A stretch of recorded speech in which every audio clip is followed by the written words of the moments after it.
എണ്ണ നിറഞ്ഞിരുന്നാൽ കർത്താവ് നിങ്ങളെ ഉപയോഗിക്കും. എണ്ണ നിറഞ്ഞിരുന്നാൽ ദൈവരാജ്യത്തിന്റെ മഹത്വകരമായ പദ്ധതികൾക്കായി കർത്താവ് നിങ്ങളെ പ്രയോജനപ്പെടുത്തും. തിരുവചനങ്ങൾ നമുക്ക് ധ്യാനിക്കാം. കഴിഞ്ഞ ആഴ്ചയിൽ നമ്മൾ ചിന്തിച്ചത് പുതിയ ആകാശം, പുതിയ ഭൂമി എന്നുള്ള കാര്യത്തെക്കുറിച്ചാണ്. 2 കൊരിന്ത്യർ 5-ാം അധ്യായം അതിൻ്റെ 17-ാം വാക്യത്തിൽ വചനം പറയുന്നു, ഒരുവൻ ക്രിസ്തുവിലായാൽ പുതിയ സൃഷ്ടിയാകുന്നു. ന്യൂ ക്രിയേഷൻ, പുതിയ സൃഷ്ടിയാകുന്നു. അതൊരു വ്യക്തിയുടെ കാര്യത്തിലാണ് അത് പറയുന്നത്.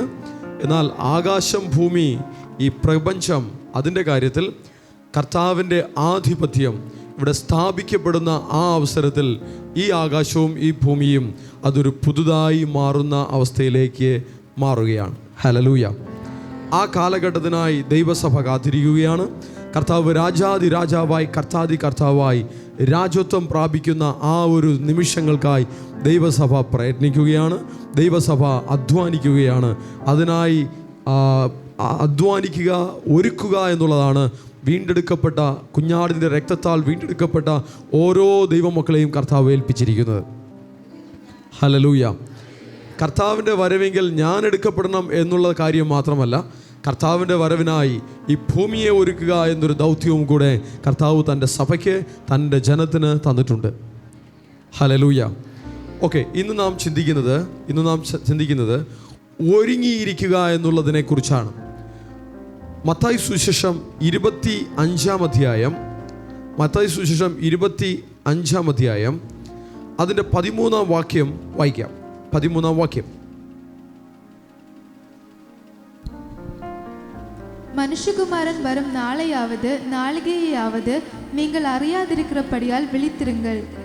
ആകയാൽ നാളും നാഴികയും നിങ്ങൾ അറിയായക കൊണ്ട് ഉണർന്നിരിപ്പിൻ, തയ്യാറായിരിപ്പിൻ, ഒരുങ്ങിയിരിപ്പിൻ. കർത്താവിൻ്റെ പല ഉപമകളിലും ചില മുന്നറിയിപ്പുകളെയാണ് കർത്താവ് തരുന്നത്. ആമേൻ, ഹല്ലേലൂയ. നിങ്ങളെല്ലാവരും ആമേൻ പറഞ്ഞ്, സ്തോത്രം പറഞ്ഞ്, ഹല്ലേലൂയ പറഞ്ഞ് ഉണർവോടെ ഉത്സാഹത്തോടുകൂടി ദൈവത്തിൻ്റെ വചനം കേൾക്കണം. ഹല്ലേലൂയ. കർത്താവ് തൻ്റെ ജനത്തോട് ഉണർന്നിരിക്കുവാൻ പല സ്ഥലങ്ങളിലും പറയുന്നുണ്ട്. ഗദശമന തോട്ടത്തിൽ ഉറങ്ങുന്ന ശിഷ്യന്മാരെ കണ്ട് കർത്താവ് പറയുകയാണ്, ഉണർന്നിരുന്ന് പ്രാർത്ഥിപ്പിൻ, വാച്ച് ആൻഡ് പ്രേ. ഉണർന്നിരുന്ന് പ്രാർത്ഥിപ്പിൻ. ഈ ഉപമയിലൂടെയും കർത്താവ് പഠിപ്പിക്കുകയാണ്, ഉണർന്നിരിപ്പിൻ. നാളും നാഴികയും നിങ്ങൾക്കറിയില്ല. അറിയാമോ? അറിയില്ല. ഇന്ന് പ്രസംഗിക്കുന്ന പല പ്രസംഗികർക്കും നാളും നാഴികയും അറിയാം. എന്നാൽ വചനം പറയുന്നു, കർത്താവ് പറയുന്നു, നാളും നാഴികയും അറിയായക കൊണ്ട് ഉണർന്നിരുന്ന് പ്രാർത്ഥിപ്പിൻ, ഉണർന്നിരിപ്പിൻ, റെഡിയായിരിപ്പിൻ, ബി റിവൈവ്ഡ്, ഉണർന്നിരിപ്പിൻ. ഇതാണ് കർത്താവ് പഠിപ്പിക്കുന്ന ഒരു കാര്യം. ഈ ഉപമ 10 കന്യകമാരെ കുറിച്ചുള്ള ഒരു ഉപമയാണ്. ആ ഉപമയുടെ കണ്ടന്റ് നിങ്ങൾക്കറിയാം. 10 കന്യകമാർ, അതിൽ 5 കന്യകമാർ എണ്ണയോടുകൂടിയ വിളക്കുമായിരുന്നു. അതിലെ മറ്റ് 5 കന്യകമാർ എണ്ണയില്ലാത്ത വിളക്കുമായിരുന്നു. ഇവരെല്ലാവരും ഒരു കാത്തിരിപ്പിലാണ്. എന്താണ് ഇവരുടെ കാത്തിരിപ്പ്? മണവാളൻ വരും. മണവാളൻ വരുമ്പോൾ എണ്ണയുള്ള വിളക്കിൽ തിരി തെളിച്ച് ആ കത്തുന്ന വിളക്കോടുകൂടെ മണവാളനെ എതിരേൽക്കണമെന്നുള്ളതാണ് ആ ഉപമ. എന്നാൽ അർദ്ധരാത്രിയിൽ മണവാളൻ വരുന്ന ശബ്ദം കേട്ടു. ആ സമയം ഉണർന്നെഴുന്നേറ്റ്, ചാടി എഴുന്നേറ്റ് വിളക്ക് കത്തിച്ചപ്പോൾ 5 പേരുടെ വിളക്കിൽ എണ്ണയില്ല. ആ എണ്ണയില്ലാത്ത അവസ്ഥയിൽ എണ്ണയില്ലാത്ത 5 കന്യകമാർ എണ്ണയുള്ള 5 കന്യകമാരോട് ചോദിക്കുകയാണ്, ഞങ്ങൾക്കും കുറച്ച് എണ്ണ തരണമേ. അവർ പറയുന്നു, ഞങ്ങൾ നിങ്ങൾക്ക് എണ്ണ തന്നാൽ ഞങ്ങൾക്കും തികയില്ല, നിങ്ങൾക്കും തികയില്ല. അതുകൊണ്ട് വിൽക്കുന്നവരുടെ അടുക്കൽ പോയി വാങ്ങിക്കൊള്ളുവിൻ. ഞങ്ങൾക്കുള്ള എണ്ണയും കൊണ്ട് ഞങ്ങൾ പോകുന്നു, ഞങ്ങൾക്ക് മറ്റു കാര്യങ്ങൾ ശ്രദ്ധിക്കുവാൻ സമയമില്ല എന്നവർ പറയുന്നു. ഇവിടെ കർത്താവ് ഉപമയിലൂടെ എടുത്തു കാണിക്കുന്ന പല കാര്യങ്ങളുണ്ട്. ഇതിൽ നിന്നുകൊണ്ട് നമ്മുടെ ആത്മീയ ജീവിതത്തെ എങ്ങനെ ഒരുക്കാം എന്നുള്ളതിനെ കുറിച്ചാണ് നമ്മളിന്ന് ചിന്തിക്കുവാനായി പോകുന്നത്. ഹല്ലേലൂയ.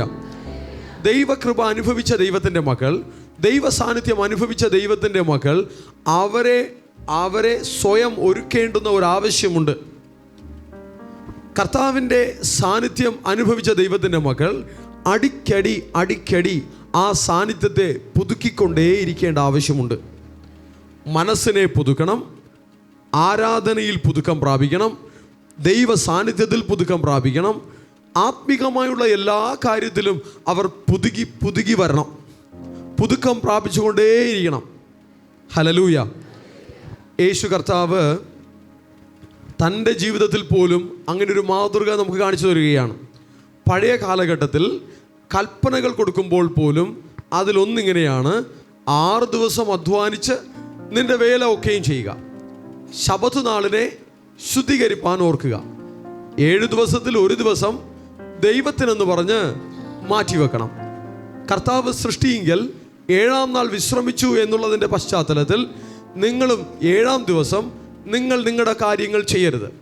നിങ്ങളുടെ കാര്യങ്ങളെല്ലാം മാറ്റിവെച്ച് നിങ്ങൾ ദൈവത്തിനെന്ന് പറഞ്ഞൊരു ദിവസത്തെ മാറ്റണമെന്ന് ഒരു കൽപ്പന കൊടുക്കുകയാണ്.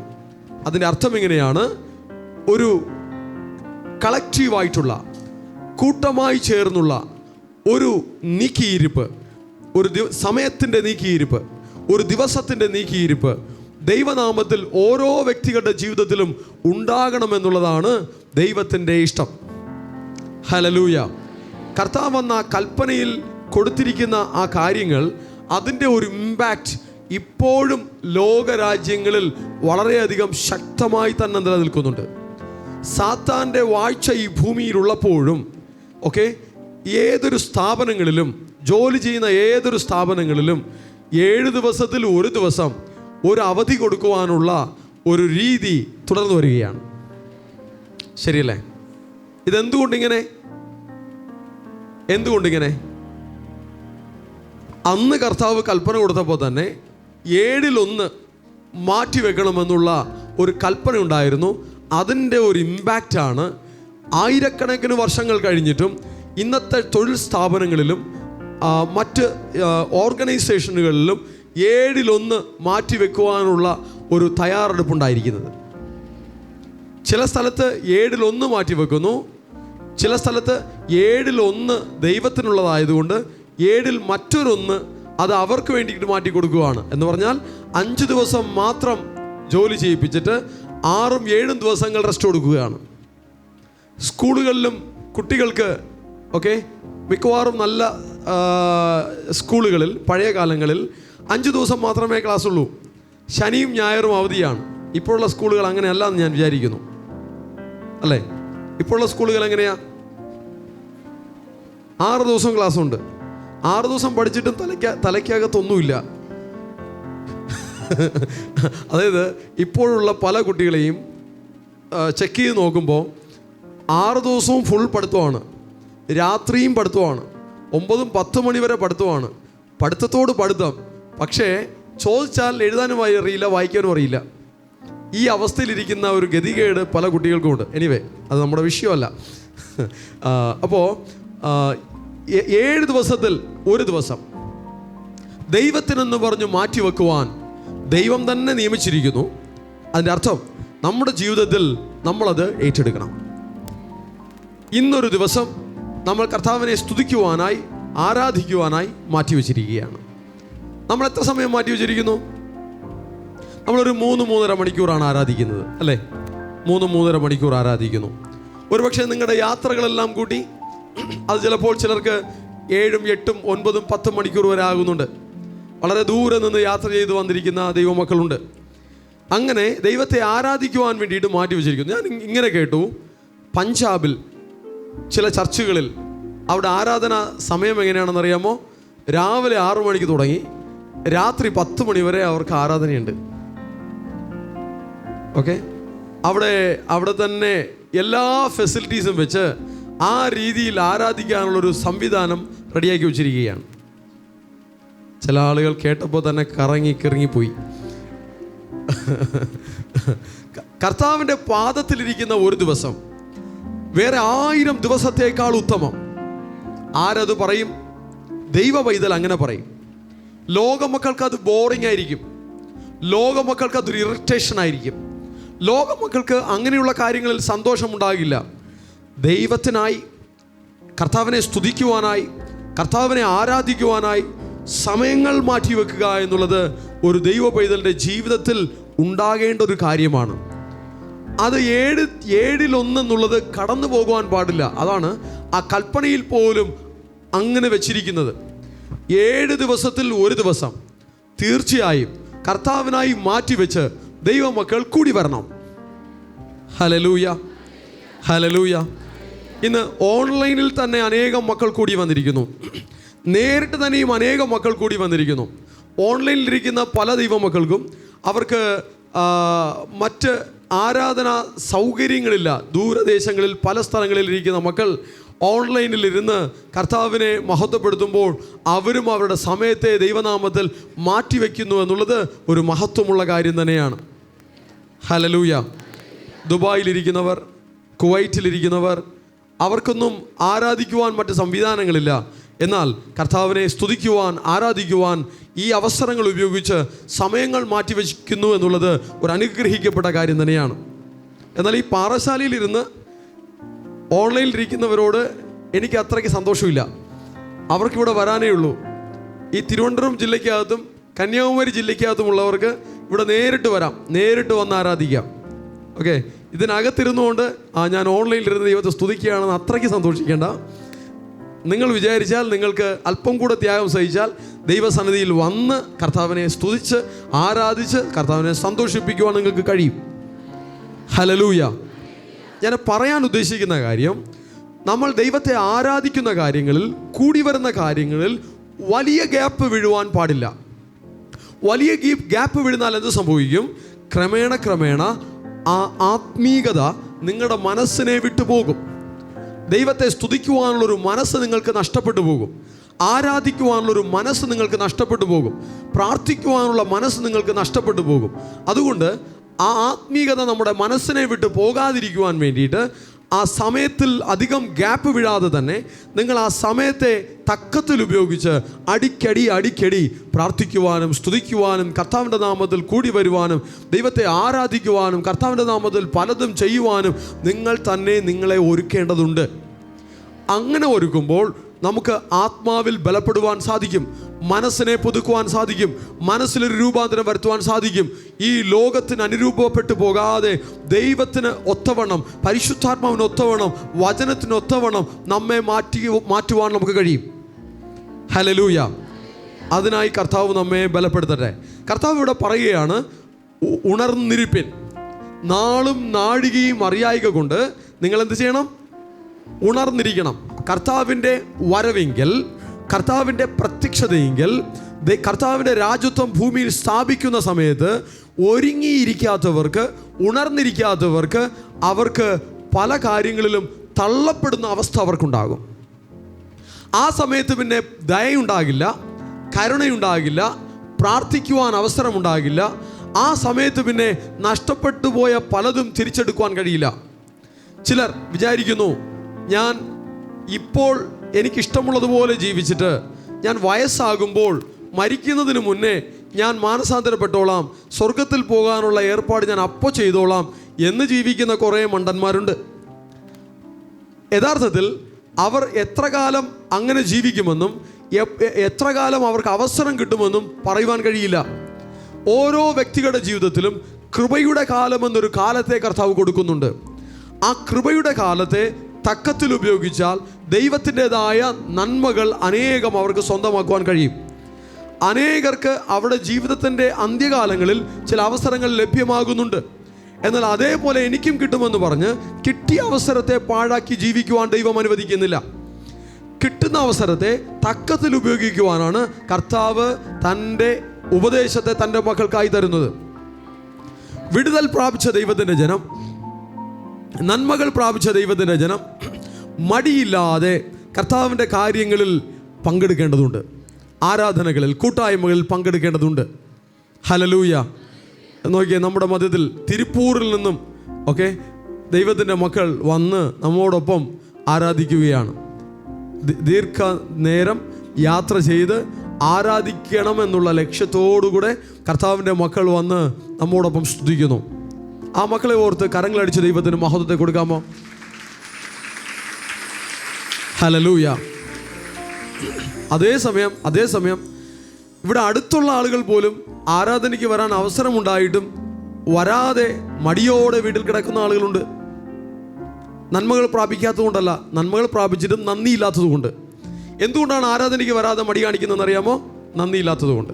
അടുത്ത കൈ പിടിച്ച് പറഞ്ഞേ, നന്ദിയില്ലാത്തപ്പോൾ അവസരമുണ്ടായാലും സ്തുതിക്കാതെ ആരാധിക്കാതെ വീട്ടിൽ കിടക്കും. അല്ലേ മോള്? ആ ശരി, പല പേരുകളും വിളിക്കണമെന്നുണ്ട്, ഞാൻ വിളിക്കുന്നില്ല. അപ്പോൾ അവസരമുണ്ടായിട്ടും ആ സമയത്തെ ഉപയോഗിക്കാതെ ആരാധനകളെ അലക്ഷ്യമാക്കി വീട്ടിലിരിക്കുന്നത് നന്ദിയില്ലാത്തവരുടെ ലക്ഷണമാണ്. ചിലർ വിചാരിക്കും, പാസ്റ്റർ എന്തിനാ ഇത്ര ക്രൂരമായിട്ട് സംസാരിക്കുന്നത്? അതെൻ്റെ ജോലിയാണ്. ഞാൻ അങ്ങനെ സംസാരിച്ചാലേ കാര്യങ്ങൾക്ക് വ്യക്തത ഉണ്ടാകുള്ളൂ.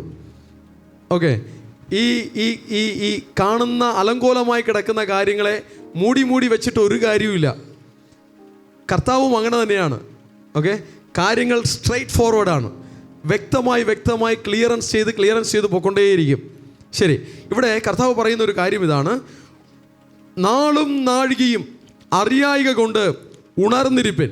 നാളും നാഴികയും അറിയായിക കൊണ്ട് ഉണർന്നിരിപ്പിൻ. ഒരു ഉണർന്നിരിക്കുവാനുള്ളൊരു ഒരു ബോധം നമ്മിൽ ആദ്യം ഉണ്ടാകട്ടെ. ഹല്ലേലൂയ. ശരി, നമുക്ക് ഈ ഒരു വചനത്തിലേക്ക് വരാം. മൂന്നാം വാക്യം, ബുദ്ധിയില്ലാത്തവർ വിളക്കെടുത്തപ്പോൾ എണ്ണ എടുത്തില്ല, ബുദ്ധിയുള്ളവരോ വിളക്കോടുകൂടെ പാത്രത്തിൽ എണ്ണയും എടുത്തു. ബുദ്ധിയുള്ളവർ വിളക്കെടുത്തു, ബുദ്ധിയില്ലാത്തവരും വിളക്കെടുത്തു. ബുദ്ധിയുള്ളവർ വിളക്കിനോടുകൂടെ എണ്ണ എടുത്തു, ബുദ്ധിയില്ലാത്തവർ വിളക്ക് മാത്രം എടുത്തു, എണ്ണ എടുത്തില്ല. എന്താണ് ഈ എണ്ണ? എന്താണ് ഈ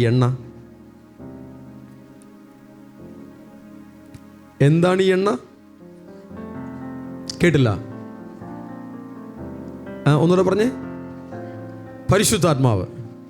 ഓക്കെ, അങ്ങനെ തന്നെ പറഞ്ഞാലും കുഴപ്പമില്ല. പരിശുദ്ധാത്മാവെന്നോ, ദൈവ സാന്നിധ്യമെന്നോ, ദൈവ കൃപയെന്നോ, ഓക്കെ, അഭിഷേകമെന്നോ, ഏത് കാര്യമായാലും കുഴപ്പമില്ല. എന്നാൽ ഈ കാര്യങ്ങളെല്ലാം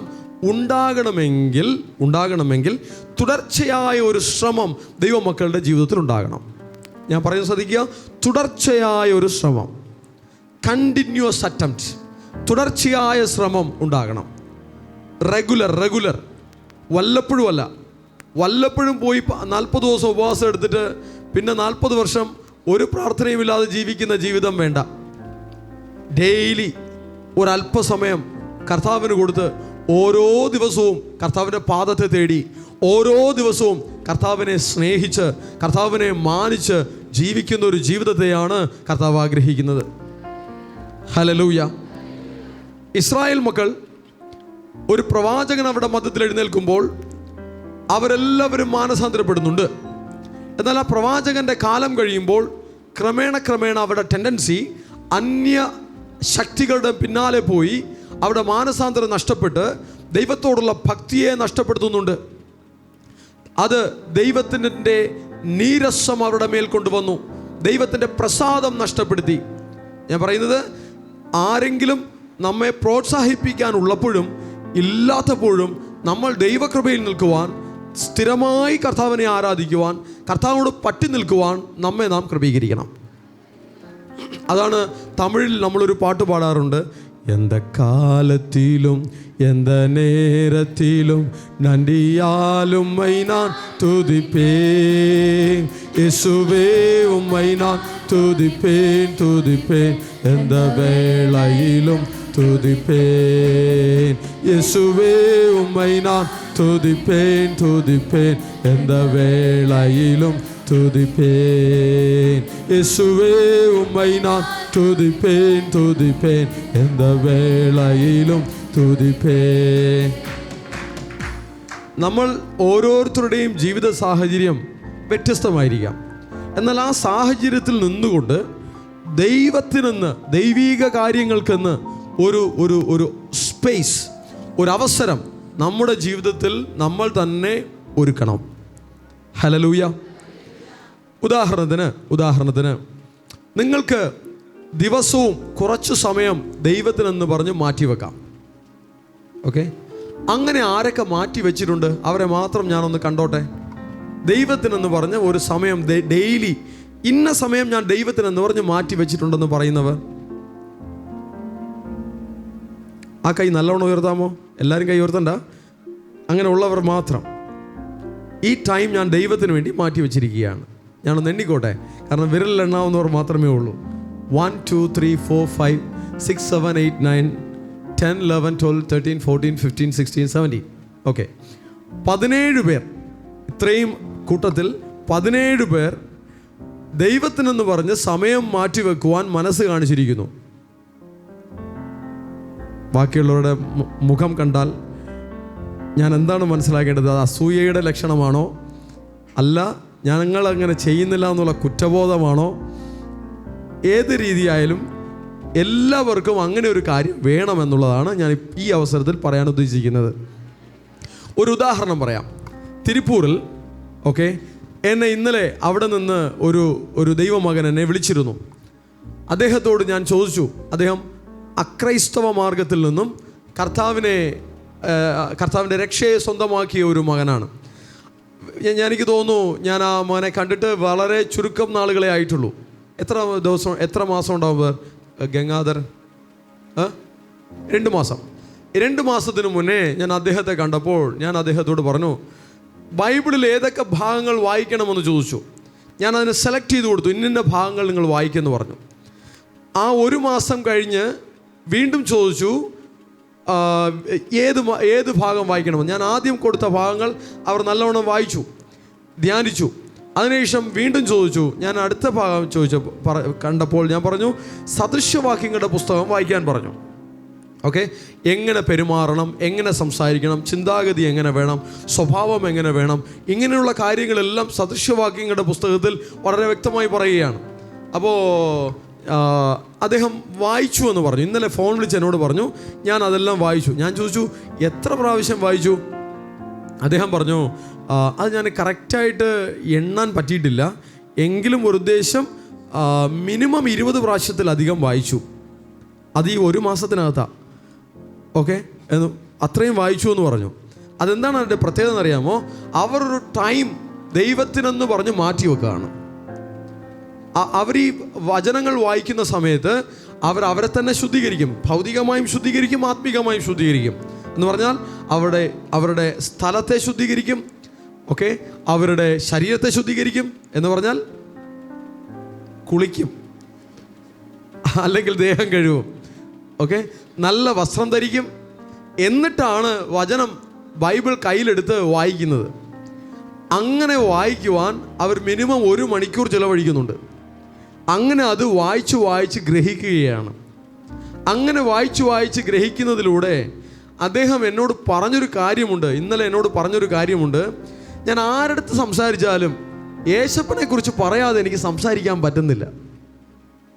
ഓക്കെ, അവിടെ ഒരു ഇവാഞ്ചലിസം ആരംഭിച്ചിരിക്കുകയാണ്. അവിടെ ശക്തമായ ഒരു ഇവാഞ്ചലിസം ആരംഭിച്ചിരിക്കുകയാണ്. അനേകരെ ദൈവകൃപയിലേക്ക് അത് ആകർഷിക്കുന്നു. അവർ ആ ദൈവ സാന്നിധ്യം അനുഭവിക്കുന്നു. അവരെന്നോട് ചോദിച്ചൊരു കാര്യമുണ്ട്. അവരനുഭവിച്ച ആ ഒരു ദൈവ സാന്നിധ്യത്തെ ഒരു സാധാരണ പാരമ്പര്യ ക്രിസ്ത്യാനിക്ക് ബുദ്ധിയിൽ വരാത്ത, ചിന്തയിൽ വരാത്തൊരു കാര്യമാണ് അവർ എന്നോട് ചോദിച്ചത്. എന്താണെന്നറിയാമോ? ഈ സാന്നിധ്യത്തെ, ഈ പ്രസൻസിനെ നിലനിർത്താൻ ഞാൻ എന്ത് ചെയ്യണം? അങ്ങനെയുള്ള ബുദ്ധി നിങ്ങൾക്കുണ്ടോ? പലർക്കും ഉണ്ടാകും. സ്വന്തമായിട്ട് ആലോചിച്ചോ നിങ്ങൾക്കുണ്ടോ എന്ന്? ഈ സാന്നിധ്യത്തെ എങ്ങനെ നിലനിർത്താം? How to maintain this presence. ഈ സാന്നിധ്യത്തെ എങ്ങനെ നിലനിർത്താം? ഈ ചിന്ത നമുക്കും വേണം. ഹല്ലേലൂയ. ആ സാന്നിധ്യത്തെ നിലനിർത്തുവാനുള്ളൊരു മൈൻഡ് ഉണ്ടാകണം. ആ സാന്നിധ്യത്തെ നിലനിർത്തുവാനുള്ളൊരു മൈൻഡ് ഉണ്ടെങ്കിൽ ഈ ഉണർന്നിരിക്കുന്നവരുടെ കൂട്ടത്തിൽ നമുക്കും നിൽക്കാം. ആ സാന്നിധ്യത്തെ നിലനിർത്തുവാനുള്ളൊരു ചിന്തയില്ലാതെ ഇപ്പോൾ ഈ കൂട്ടായ്മകളൊക്കെ എന്തിനാണെന്നറിയാമോ? ദൈവജനത്തെ ഉണർവുള്ളവരാക്കി മാറ്റി, ഒരുക്കി കർത്താവിൻ്റെ മഹത്വത്തിനായി രൂപാന്തരപ്പെടുത്തിയെടുക്കുവാനാണ് ഇങ്ങനെയുള്ള കൂട്ടായ്മകൾ, ആരാധനകളെല്ലാം കർത്താവ് നമുക്ക് തന്നിരിക്കുന്നത്. നമ്മെ നാം തന്നെ ഉണർത്തണം, ആത്മാവിൽ ഉണർത്തണം, നമ്മുടെ മനസ്സിനെ നമ്മൾ ഉണർത്തണം. സ്തുതിക്കുവാനും ആരാധിക്കുവാനും വചനം ധ്യാനിക്കുവാനും വചനം വായിക്കുവാനും ഉള്ള ഒരു നല്ല ഒരുക്കമുള്ളൊരു ഹൃദയത്തെ നമ്മിൽ ഉണ്ടാക്കിയെടുക്കണം. ഹല്ലേലൂയ. അതിനെ ദിനംതോറും പരിപാലിക്കുകയാണെങ്കിൽ ആ ഉണർവോടുകൂടെ നിൽക്കുവാൻ, ഉണർവിനെ നിലനിർത്തുവാൻ നമുക്ക് കഴിയും. ഹല്ലേലൂയ. വളരെ വലിയ നന്മകൾ ദൈവമക്കൾ പ്രാപിക്കുന്നുണ്ട്. പ്രാപിക്കുമ്പോൾ അത് കർത്താവിന് മഹത്വം കൊടുത്ത് സാക്ഷ്യങ്ങളും പറയുന്നുണ്ട്. എന്നാൽ ആ നന്മ പ്രാപിച്ച് വിടുതൽ പ്രാപിച്ചതിന് ശേഷം തുടർന്ന് ആ കർത്താവിനോടുള്ള ആ ബന്ധത്തിൽ, അടുപ്പത്തിൽ അതിനെ കാത്തു സൂക്ഷിച്ച് പരിപാലിച്ച് മുന്നേറുന്നുണ്ടോ എന്നുള്ളതാണ് നമ്മൾ പരിശോധിക്കേണ്ടുന്ന ഒരു കാര്യം. ആ ബന്ധത്തെ കാത്തു സൂക്ഷിക്കുന്നുണ്ടോ? ആ ബന്ധത്തെ പരിപാലിക്കുന്നുണ്ടോ? ഈ കൊച്ചു പിള്ളേർ, ഈ പരസ്പരം ലവ് ചെയ്യുന്ന കുട്ടികൾ, ഓക്കെ, അവരുടെ ആ ഒരു ബന്ധം ഒന്ന് വാച്ച് ചെയ്ത് നോക്കണം. ഏതെങ്കിലും പെണ്ണോ പയ്യനോ ഒന്ന് മിണ്ടാതിരുന്നാൽ, ഒന്ന് പിണങ്ങിയാൽ കരഞ്ഞുകൊണ്ട് വരുന്ന പിള്ളേരെ ഞാൻ കണ്ടിട്ടുണ്ട്. ഓക്കെ, എന്ന് പറഞ്ഞാൽ എൻ്റെ അടുത്ത് മിണ്ടുന്നില്ല, എന്നെ ഫോൺ വിളിക്കുന്നില്ല, എൻ്റെ അടുത്ത് എനിക്ക് മെസ്സേജിന് റിപ്ലൈ തരുന്നില്ല, ആകെ ടെൻഷൻ, ആകെ വെപ്രാളം, ആകെ സങ്കടം.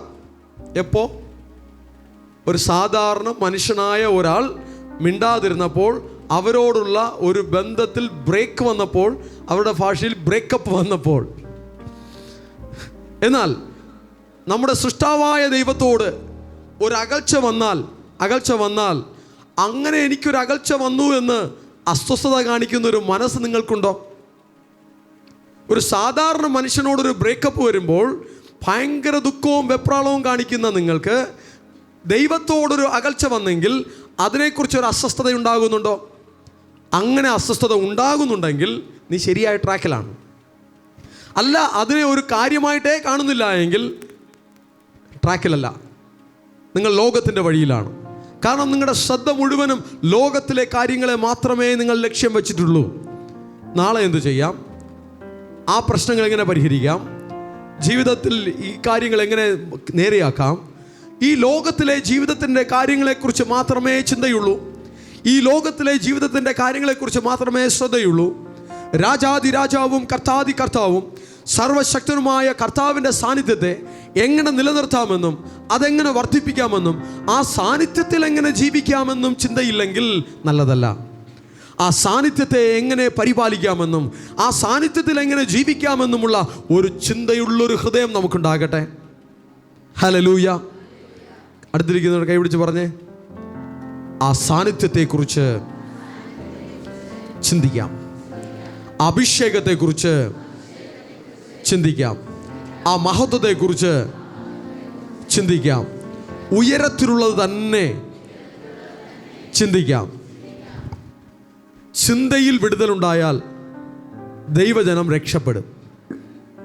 ചിന്തയിൽ വിടുതലുണ്ടെങ്കിൽ അവർ ദൈവത്തെക്കുറിച്ച് ചിന്തിക്കും.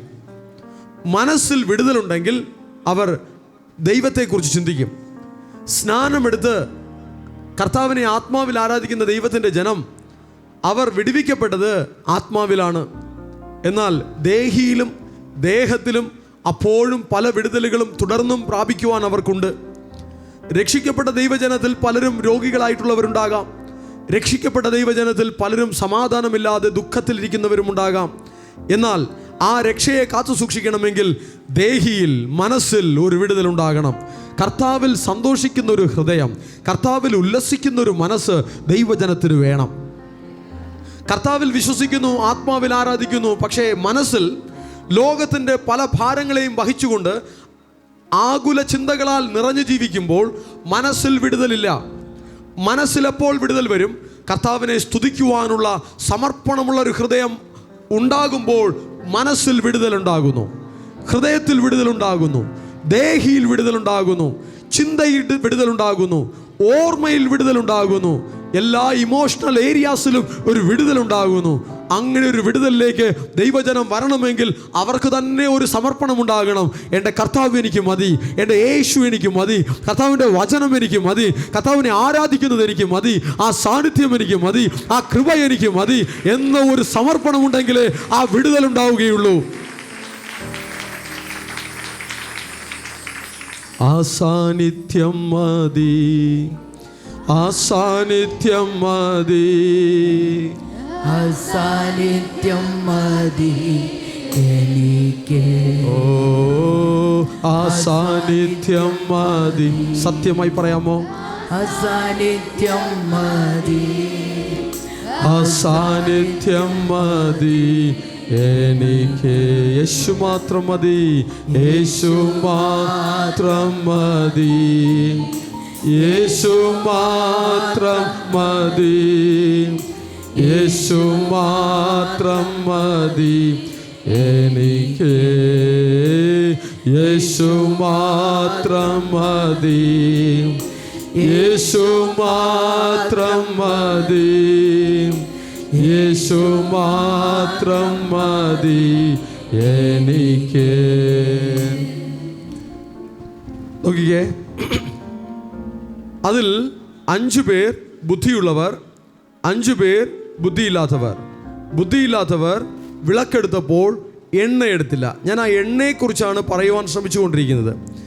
എണ്ണ എന്ന് പറയുന്നത് ആത്മാവിൽ നമ്മെ ബലപ്പെടുത്തുവാനുള്ള നമ്മൾ നടത്തുന്ന ശ്രമങ്ങളെല്ലാം ആ എണ്ണയിൽപ്പെടും.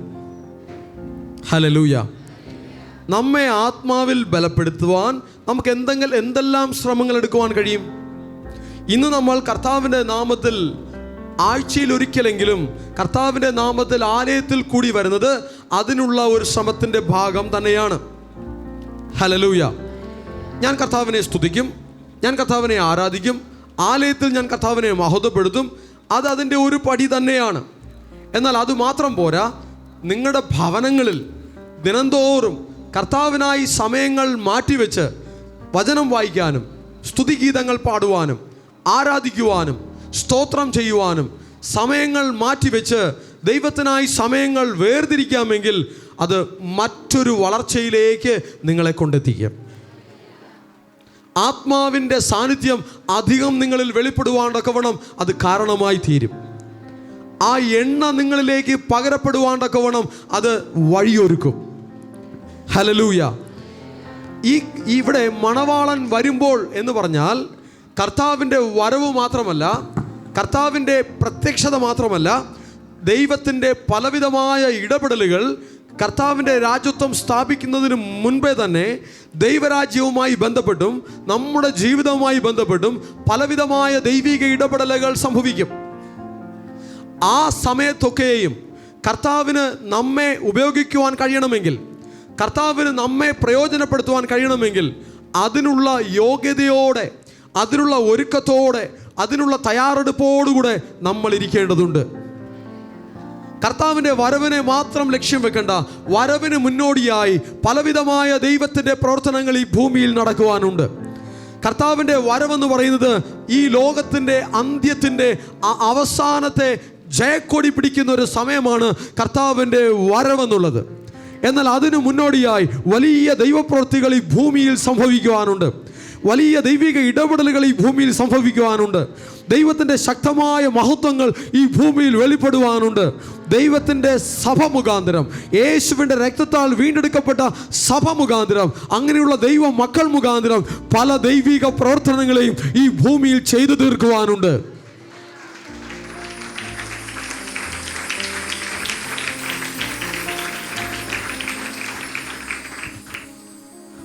നിങ്ങൾ എന്ത് ചിന്തിച്ചിട്ടാ കൈയടിച്ചേ? വെറുതെ അതിനുള്ള എന്തെങ്കിലും ഒരു കാര്യം പറഞ്ഞേ. എന്ത് ചിന്തിച്ചിട്ടാ കൈയടിച്ചേ?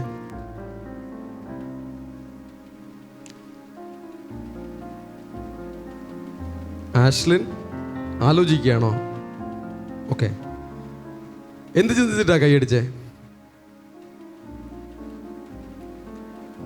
ഞാനും ആ ദൈവിക പ്രവർത്തനങ്ങളുടെ ഭാഗമായി മാറണം എന്ന് ആഗ്രഹിച്ചോ ചിന്തിച്ചോ കൊണ്ട് കയറങ്ങളടിച്ച് ദൈവത്തെ സ്തുതിച്ചുവെങ്കിൽ അത് നല്ലതാ. എല്ലാവരും കൈയടിക്കുന്നു, ഞാനും അങ്ങനെ കഴിച്ചിട്ടൊരു കാര്യമില്ല. കർത്താവിനെ സ്തുതിക്കുമ്പോഴെല്ലാം അതിനൊരു ബോധമുണ്ടാകണം. ഹല്ലേലൂയ. ഒന്നും മനസ്സിലായില്ലെങ്കിലും വെറുതെ കൈയടിച്ച് സ്തുതിച്ചാലും നല്ലത് തന്നെയാണ്. സ്തുതി എപ്പോഴും നല്ലത് തന്നെയാണ്. ആരാധന എപ്പോഴും നല്ലത് തന്നെയാണ്. ഞാനിവിടെ സ്ട്രെസ് ചെയ്യുന്നൊരു കാര്യം, ഇതിൻ്റേതായ ഒരു സത്ത് നിങ്ങളുടെ ഉള്ളിൽ ഇറങ്ങണം. ആ ഒരു സത്ത് ഇറങ്ങിയാൽ നിങ്ങൾക്കൊരു പുതുജീവനുണ്ടാകും, ആത്മാവിൻ്റെ ചൈതന്യമുണ്ടാകും. ദൈവത്തിൻ്റെ ഹിതപ്രകാരം ആത്മാവിൽ ബലപ്പെട്ട് എഴുന്നേൽക്കുവാൻ നിങ്ങൾക്ക് കഴിയും. അതുകൊണ്ട് നമ്മുടെ ഹൃദയങ്ങൾ തുറന്നു വരണം. ദൈവ പദ്ധതിയിലേക്കാണ് ദൈവത്തിൻ്റെ പരിശുദ്ധാത്മാവ് നമ്മെ വഴി നടത്തി കൊണ്ടുപോയിക്കൊണ്ടിരിക്കുന്നത്. ഒരു ഒഴുക്കിനനുസരിച്ച് പോകുവാനല്ല, പകരം നമ്മിലൂടെ കർത്താവ് ചില പദ്ധതികൾ ലക്ഷ്യമിടുന്നുണ്ട്. ഹല്ലേലൂയ. എത്ര പേർ വിശ്വസിക്കുന്നു? ആമേൻ. ഹല്ലേലൂയ. നമ്മൾ ഓരോരുത്തരെ കുറിച്ചും ദൈവത്തിന് ചില പദ്ധതികളുണ്ട്. ദൈവരാജ്യത്തിൻ്റെ ജോലികളുമായി ബന്ധപ്പെട്ട്, ദൈവരാജ്യത്തിൻ്റെ വേലകളുമായി ബന്ധപ്പെട്ട് വലിയ പദ്ധതികൾ ഓരോരുത്തരുടെ മേലും കർത്താവ് വെച്ചിട്ടുണ്ട്. നമ്മൾ ഒരുങ്ങിയില്ല എങ്കിൽ ആ പദ്ധതികളെ നമ്മുടെ കരങ്ങളിൽ ഏൽപ്പിക്കുവാൻ കർത്താവിന് കഴിയില്ല. ഒരുങ്ങിയിരുന്നാൽ പല പദ്ധതികളും ഏൽപ്പിക്കുവാൻ കർത്താവിന് കഴിയും. എണ്ണയുള്ളവരായി മാറണമെങ്കിൽ ദൈവികമായ പ്രവർത്തനങ്ങളിൽ ഗ്യാപ്പ് വിടുവാൻ പാടില്ല. ആ ഗ്യാപ്പ് വലുതാകുവാൻ പാടില്ല. അടിക്കടി ആ ഗ്യാപ്പിനെ ഫില്ല് ചെയ്തുകൊണ്ടേയിരിക്കണം. റെഗുലറായി കർത്താവിൻ്റെ കാര്യങ്ങളിൽ ഇടപെട്ടുകൊണ്ടേയിരിക്കണം. റെഗുലറായി കർത്താവുമായി ബന്ധപ്പെട്ടുകൊണ്ടേയിരിക്കണം. ഒരു റെഗുലാരിറ്റി ഇല്ലാത്തവർക്ക്, ഇറഗുലാരിറ്റി ഉള്ളവർക്ക് ദൈവകൃപയിൽ നിൽക്കുവാൻ കഴിയില്ല. ക്രമേണ അവർ ലോകത്തിലായി പോകും. ലോകം അവരെ മൂടിക്കളയും. ലോകം അവരെ മൂടിക്കളഞ്ഞാൽ അവർ സാത്താൻ്റെ അടിമയായി പോകും. സ്നാനമെടുത്ത് കർത്താവിനായി സമർപ്പിച്ച് കർത്താവിനെ സ്തുതിച്ച് ആരാധിച്ച് പോകുന്ന ദൈവത്തിൻ്റെ ജനം, അവരിൽ നിന്നും ദൈവ സാന്നിധ്യം കുറഞ്ഞു പോകാതിരിക്കാൻ പ്രത്യേകം ശ്രദ്ധിക്കണം. അതിനെന്ത് വേണം? ആരാധന വേണം, കൂട്ടായ്മ വേണം, ദിനംതോറും കർത്താവിനായി സമയം ചെലവഴിക്കുന്ന അനുഭവങ്ങൾ വേണം. തിരുവചനം കേൾക്കണം, തിരുവചനങ്ങൾ വായിക്കണം. വായിക്കാൻ അറിഞ്ഞുകൂടാത്തവർ വായന ആദ്യം പഠിക്കണം, അതിനുശേഷം വായിച്ചു തുടങ്ങണം. ഇവിടെ വായിക്കുവാൻ അറിയാത്തവർ ആരുണ്ടെങ്കിലും നിങ്ങൾ പറഞ്ഞാൽ നിങ്ങൾക്ക് വായിക്കുവാൻ പഠിപ്പിക്കുവാനുള്ള സംവിധാനം ഇവിടെയുണ്ട്. തമിഴായാലും മലയാളമായാലും ഇനി ഇംഗ്ലീഷ് വേണമെങ്കിലും ഏത് ഭാഷ വേണമെങ്കിലും നിങ്ങളെ പഠിപ്പിക്കുവാൻ സഭ റെഡിയാണ്. ഭാഷ വായിക്കുവാൻ അറിയാത്തവർ ആദ്യം വായിക്കാൻ പഠിക്കണം. വായിക്കാൻ പഠിച്ചിട്ട് പിന്നെ വചനം വായിച്ചു തുടങ്ങണം. ചില ആളുകൾ ഇങ്ങനെ പ്രാർത്ഥിക്കും, എനിക്ക് TV വാങ്ങണം. എന്തിനാ TV? ദൈവവചനം കേൾക്കാൻ. പ്രാർത്ഥിച്ച് TV വാങ്ങിയിട്ട് സീരിയലും സിനിമയും കണ്ടുകൊണ്ടിരിക്കും, പിന്നെ ദൈവവചനം കേൾക്കില്ല. എനിക്ക് ഫോൺ വാങ്ങണം. എന്തിനാ ഫോൺ? അത് ദൈവമക്കളെ വിളിച്ച് ഡെയിലി സംസാരിക്കാൻ. ഫോൺ വാങ്ങിയതിന് ശേഷം പിന്നെ ദൈവമക്കളെ വിളി കാണില്ല, പിന്നെ നാട്ടുകാര്യവും വീട്ടുകാര്യവും പരദൂഷണവും പറയുവാനായിരിക്കും ആ ഫോൺ ഉപയോഗിച്ചുകൊണ്ടിരിക്കുന്നത്. ഈ രീതിയിൽ തന്ത്രശാലികളായ വിശ്വാസികളുണ്ട്. പ്രാർത്ഥിച്ച് നന്മകൾ പ്രാപിച്ചിട്ട് കിട്ടിയ സാധനത്തെ ദൈവനാമത്തിൽ ഉപയോഗിക്കില്ല. പറയുന്ന ലക്ഷ്യം എന്താ? ദൈവമക്കളെ വിളിച്ച് പ്രാർത്ഥിക്കണം, ദൈവമക്കളെ വിളിച്ച് സംസാരിക്കണം, ആലയത്തിൽ പല കാര്യങ്ങൾ ചെയ്യണം. ഇതൊക്കെയാണ് കാരണങ്ങൾ പറയുന്നത്. കാരണങ്ങൾ പറഞ്ഞിട്ട് കാര്യം കഴിഞ്ഞതിന് ശേഷം പിന്നെ അത് ഉപയോഗപ്പെടുന്നത് വേറെ കാര്യങ്ങൾക്കാണ്. ചിലർ പറയും, എനിക്കൊരു 2 വീലർ വാങ്ങണം. എന്തിനാ? ആരാധനയ്ക്ക് വരാൻ. ഇപ്പോൾ ബസ്സിൽ കഷ്ടപ്പെട്ടാണ് വരുന്നത്. 2 വീലർ കിട്ടിയതിന് ശേഷം ആള് കുറച്ച് സമയമൊക്കെ വരും, 2 വീലർ പ്രാർത്ഥിക്കാനൊക്കെ കൊണ്ടുവന്നതിന് ശേഷം പിന്നെ ആളിന് ബിസിയാണ്, തിരക്കിലാണ്. കല്യാണം, പാല് കാച്ച്, നൂലുകെട്ട്, മരണാനന്തര പ്രാർത്ഥന, ഇങ്ങനെ ലിസ്റ്റ് പോയിക്കൊണ്ടേയിരിക്കും.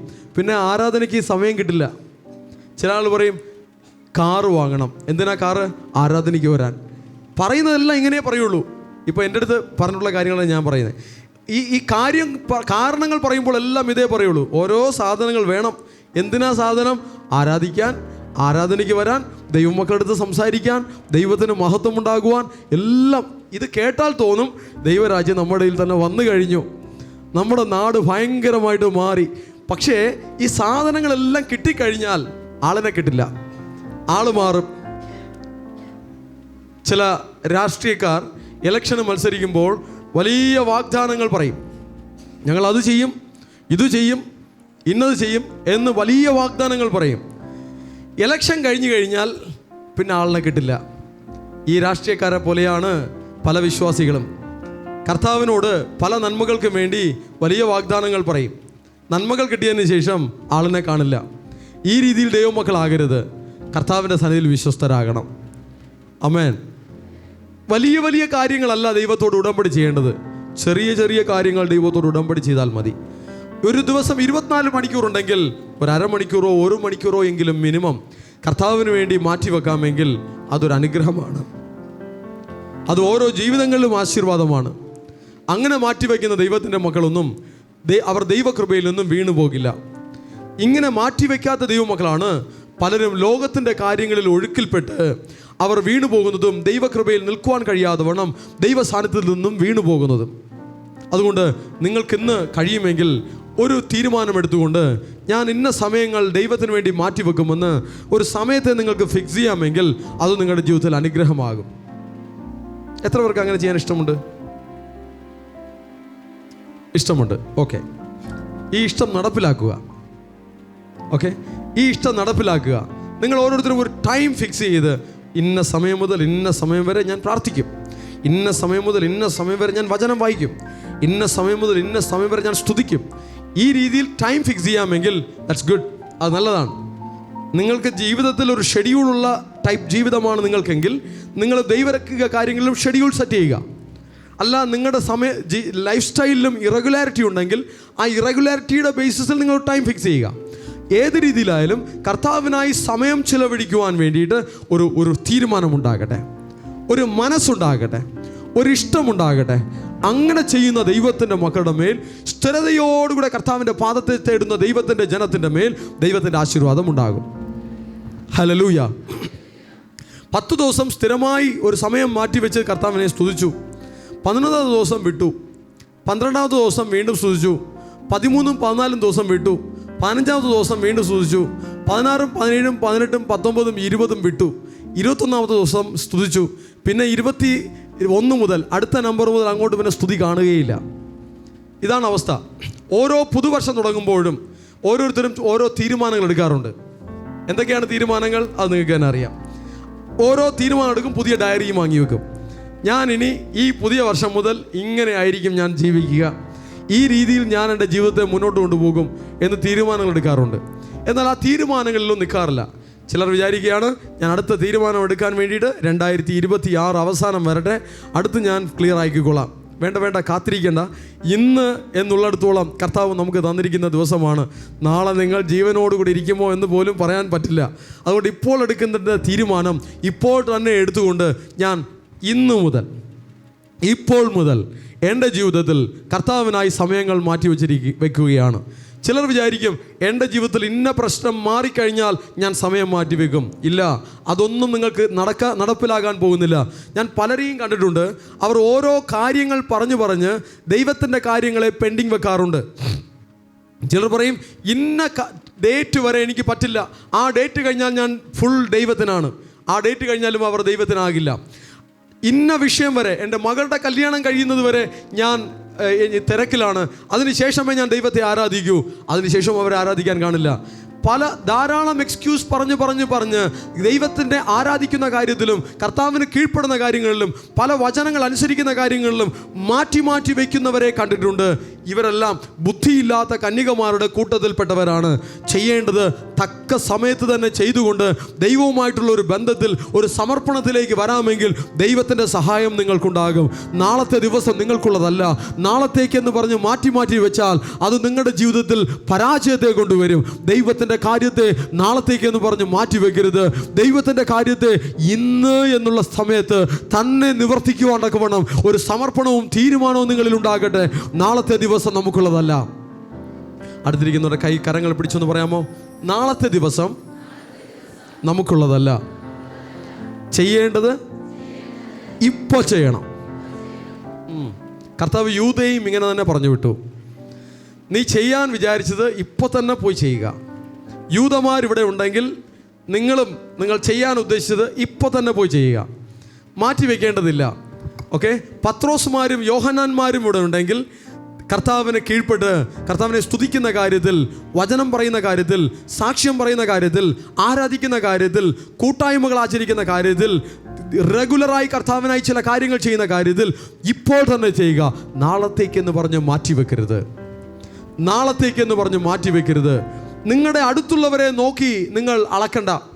നിങ്ങൾ ഇന്ന് ആരാധനയ്ക്കിരിക്കുമ്പോൾ തന്നെ അടുത്തിരിക്കുന്നവരെ നിങ്ങൾ നോക്കിയാൽ ഒരാൾ ചിലപ്പോൾ ഉറങ്ങിയിരിക്കും, ഒരാൾ ചിലപ്പോൾ കുട്ടികളെ കളിപ്പിച്ചുകൊണ്ടിരിക്കും, ഒരാൾ ചിലപ്പോൾ റൂഫെല്ലാം നോക്കി ഫാനിനെ നോക്കിക്കൊണ്ടിരിക്കും, ഒരാൾ ചിലപ്പോൾ തറയിലുള്ള ഉറുമ്പുകളെ നോക്കിക്കൊണ്ടിരിക്കും, ഒരാൾ ചിലപ്പോൾ തറയിലുള്ള കാർപ്പറ്റുകൾ അതിൻ്റെ നൂലുകളുടെ എണ്ണം എടുത്തുകൊണ്ടിരിക്കും. പ്രസംഗിക്കുന്ന സമയത്തുള്ള കാര്യമാണ് ഞാൻ പറയുന്നത്.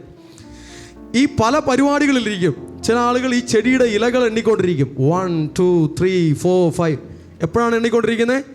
പ്രസംഗം നടന്നുകൊണ്ടിരിക്കുന്ന സമയത്ത് ഈ ലെവലിൽ പലരുടെയും മനസ്സ് പല കാര്യങ്ങളിൽ അലഞ്ഞു തിരിഞ്ഞ് നടക്കും. എങ്ങനെ നടക്കും? അടുത്തിരിക്കാൻ വിളിച്ച് പറഞ്ഞേ, മനസ്സ് അലഞ്ഞു തിരിഞ്ഞ് നടക്കരുത്, കർത്താവിൽ തന്നെ ഉറപ്പിക്കണം. ഓക്കെ ഓക്കെ, മനസ്സിനെ അങ്ങോട്ടും ഇങ്ങോട്ടും വിടരുത്, മനസ്സിനെ അവിടെ പിടിച്ചു നിർത്തണം. ഓക്കെ, ആരാധിക്കുവാൻ ഏകാഗ്രതയില്ല എന്ന് പറയുന്നവർ ഉണ്ടെങ്കിൽ പറഞ്ഞാൽ നിങ്ങൾക്ക് വേണ്ടി ഞാനൊരു സ്പെഷ്യൽ മീറ്റിംഗ് വെക്കും. മീറ്റിംഗ് വെക്കുമ്പോൾ ഞാൻ മാത്രം ഇവിടെ ഇരിക്കരുത്, ആ പറയുന്നവരും കൂടെ വരണം. ചില ആളുകൾ പല പ്രശ്നങ്ങൾ പറയുമ്പോൾ അവിടെ ആ കാര്യത്തിന് വേണ്ടിയിട്ട് ചില സ്റ്റെപ്സ് എടുക്കുമ്പോൾ ആ പറയുന്ന ആളുകൾ അവിടെ കാണില്ല, ആ പറയുന്ന ആളുകൾ അവിടെ കിട്ടണം. അതുകൊണ്ടാണ് ഞാൻ ഈ പല കാര്യങ്ങളിലും സ്റ്റെപ്സ് എടുക്കാത്തത്. നിങ്ങൾക്ക് ഏത് കാര്യത്തിലാണോ ഡെവലപ്പ് ആകേണ്ടത്, ഏത് കാര്യത്തിലാണോ ഒരു വിടുതൽ ഉണ്ടാകേണ്ടത്, നിങ്ങളുടെ താല്പര്യമനുസരിച്ച് കർത്താവ് സ്റ്റെപ്സ് എടുക്കും. നിങ്ങളുടെ താല്പര്യമനുസരിച്ച് ദൈവസഭ സ്റ്റെപ്സ് എടുക്കും. ദൈവത്തിൻ്റെ ജനം റെഡിയാണെങ്കിൽ കർത്താവ് റെഡിയാണ്. കർത്താവ് ചിലരോട് ചോദിക്കുകയാണ്, നിനക്ക് മനസ്സുണ്ടോ? കർത്താവിന് മനസ്സുണ്ട്, നിനക്ക് മനസ്സുണ്ടോ? നിനക്ക് മനസ്സിലായെങ്കിൽ പലതും ദൈവത്തിൻ്റെ കാര്യങ്ങൾ പലതും നിങ്ങളുടെ മേൽ വരികയില്ല. അവരവർക്കാണ് താല്പര്യമുണ്ടാകേണ്ടത്. അനുഗ്രഹിക്കപ്പെടുവാൻ നിനക്ക് മനസ്സുണ്ടോ? സൗഖ്യം പ്രാപിക്കുവാൻ നിനക്ക് മനസ്സുണ്ടോ? വിടുതൽ പ്രാപിക്കുവാൻ നിനക്ക് മനസ്സുണ്ടോ? നിന്റെ ഭാഗത്ത് നേരെയാക്കേണ്ടത് നീ നേരെയാക്കുമ്പോൾ ദൈവം നിന്നെ വിടുവിക്കുവാനും അനുഗ്രഹിക്കുവാനും ഉയർത്തുവാനും നേരത്തെ റെഡിയാണ്. Hallelujah, hallelujah. ചില കാര്യങ്ങളിൽ ദൈവപ്രവൃത്തി വരാത്തതിന് കാരണം നീ ഒരുങ്ങാത്തത് കൊണ്ടാണ്. ചില കാര്യങ്ങളിൽ ദൈവത്തിൻ്റെ മഹത്വം വെളിപ്പെടാത്തതിന് കാരണം നീ റെഡിയാകാത്തത് കൊണ്ടാണ്. നിനക്ക് മനസ്സുണ്ടെങ്കിൽ, നിനക്ക് വിശ്വാസമുണ്ടെങ്കിൽ, നീ ഒരുങ്ങിയിട്ടുണ്ടെങ്കിൽ, നീ വിശ്വസിക്കുന്നു എങ്കിൽ, നീ വിശുദ്ധീകരണത്തിലേക്ക് വരുന്നുവെങ്കിൽ ദൈവത്തിൻ്റെ പ്രവൃത്തി നിന്റെ ജീവിതത്തിൽ ഉണ്ടാകും. Hallelujah, hallelujah. നാം ഇങ്ങനെ ആഴ്ചയിലൊരിക്കൽ കൂടി വന്ന് കർത്താവിനെ സ്തുതിക്കുന്നതും ആരാധിക്കുന്നതും വചനങ്ങൾ ധ്യാനിക്കുന്നതും മനോഹരമായ കാര്യം തന്നെയാണ്. വചനം പറയുന്നു, സ്തുതിക്കുന്നത് നീതിമാന്മാർക്ക് ഉചിതം തന്നെ. ഈ കേൾക്കുന്ന വചനങ്ങളെല്ലാം ഏറ്റെടുത്ത് ജീവിതത്തിൽ പ്രയോഗിക്കുകയാണെങ്കിൽ എണ്ണ കുറഞ്ഞു പോകില്ല. ആമേൻ, ഹല്ലേലൂയ. എണ്ണ കുറഞ്ഞു പോകാതിരിക്കണമെങ്കിൽ, ദൈവ സാന്നിധ്യം കുറഞ്ഞു പോകാതിരിക്കണമെങ്കിൽ, അഭിഷേകം കുറഞ്ഞു പോകാതിരിക്കണമെങ്കിൽ നമ്മുടെ ഭാഗത്ത് ചെയ്യേണ്ടത് നമ്മൾ ചെയ്യണം. ചിലർ പറയും, ക്രൂശിൽ കർത്താവ് നിങ്ങൾക്ക് വേണ്ടി എല്ലാം ചെയ്ത് പൂർത്തീകരിച്ചു, അതുകൊണ്ട് നിങ്ങളുടെ ഭാഗത്ത് നിങ്ങളൊന്നും ചെയ്യേണ്ട എന്ന് പറയും. ഈ കാര്യത്തിൽ അതൊരു ദുരുപദേശമാണ്. കാരണം നമ്മുടെ ഭാഗത്ത് ചെയ്യേണ്ടത് നമ്മൾ തന്നെ ചെയ്യണം. ഇവിടെ എണ്ണയില്ലാതിരുന്ന ബുദ്ധിയില്ലാത്ത കന്യകമാരോട് ക്രൂശിൽ ഞാൻ എല്ലാം ചെയ്ത് പൂർത്തീകരിച്ചു, അതുകൊണ്ട് എണ്ണയും കൂടെ ഞാൻ നിങ്ങൾക്ക് ഒഴിച്ചു തരാമെന്ന് പറഞ്ഞ് അവരെ കൊണ്ടുപോയില്ല. അവർ തള്ളപ്പെട്ട കാഴ്ചയാണ് ഇവിടെ കാണുവാനായി കഴിയുന്നത്. ക്രൂശിൽ കർത്താവ് എന്താണ് നമുക്ക് വേണ്ടി ചെയ്ത് പൂർത്തീകരിച്ചത്? നമ്മുടെ പാപത്തിൻ്റെ പ്രായശ്ചിത്തം, നമ്മുടെ ശാപങ്ങൾക്കൊരു പ്രായശ്ചിത്തം, നമ്മുടെ രക്ഷയ്ക്ക്, നമ്മുടെ രോഗത്തിന്, നമ്മുടെ ജയത്തിന് ചില കാര്യങ്ങൾ കർത്താവ് അനുവദിച്ചു തന്നിരിക്കുകയാണ് ക്രൂശിലൂടെ. അത് ഏറ്റെടുക്കേണ്ടുന്ന ഉത്തരവാദിത്വം നമുക്കുണ്ട്. അത് ഏറ്റെടുത്തില്ല എങ്കിൽ നമുക്കായിട്ട് അത് സ്വയമേ സംഭവിക്കുകയില്ല. വിശ്വാസത്തിൽ ഏറ്റെടുക്കണം, അനുസരണയിൽ ഏറ്റെടുക്കണം, സമർപ്പണത്തിൽ ഏറ്റെടുക്കണം, വിശുദ്ധീകരണത്തിൽ ഏറ്റെടുക്കണം. കർത്താവിനെ ആരാധിക്കുവാനും സ്തുതിക്കുവാനുമുള്ള ശ്രമങ്ങളിൽ നമ്മൾ ഏറ്റെടുക്കണം. ഏറ്റെടുക്കുന്നതിനനുസരിച്ച് ദൈവത്തിൻ്റെ പ്രവൃത്തി ഉണ്ടാകും.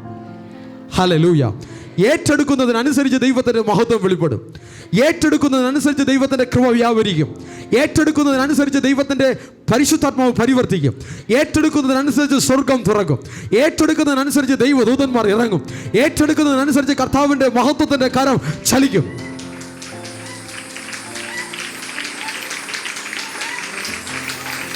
ഏറ്റെടുക്കുവേൻ, ഏറ്റെടുക്കുവേൻ.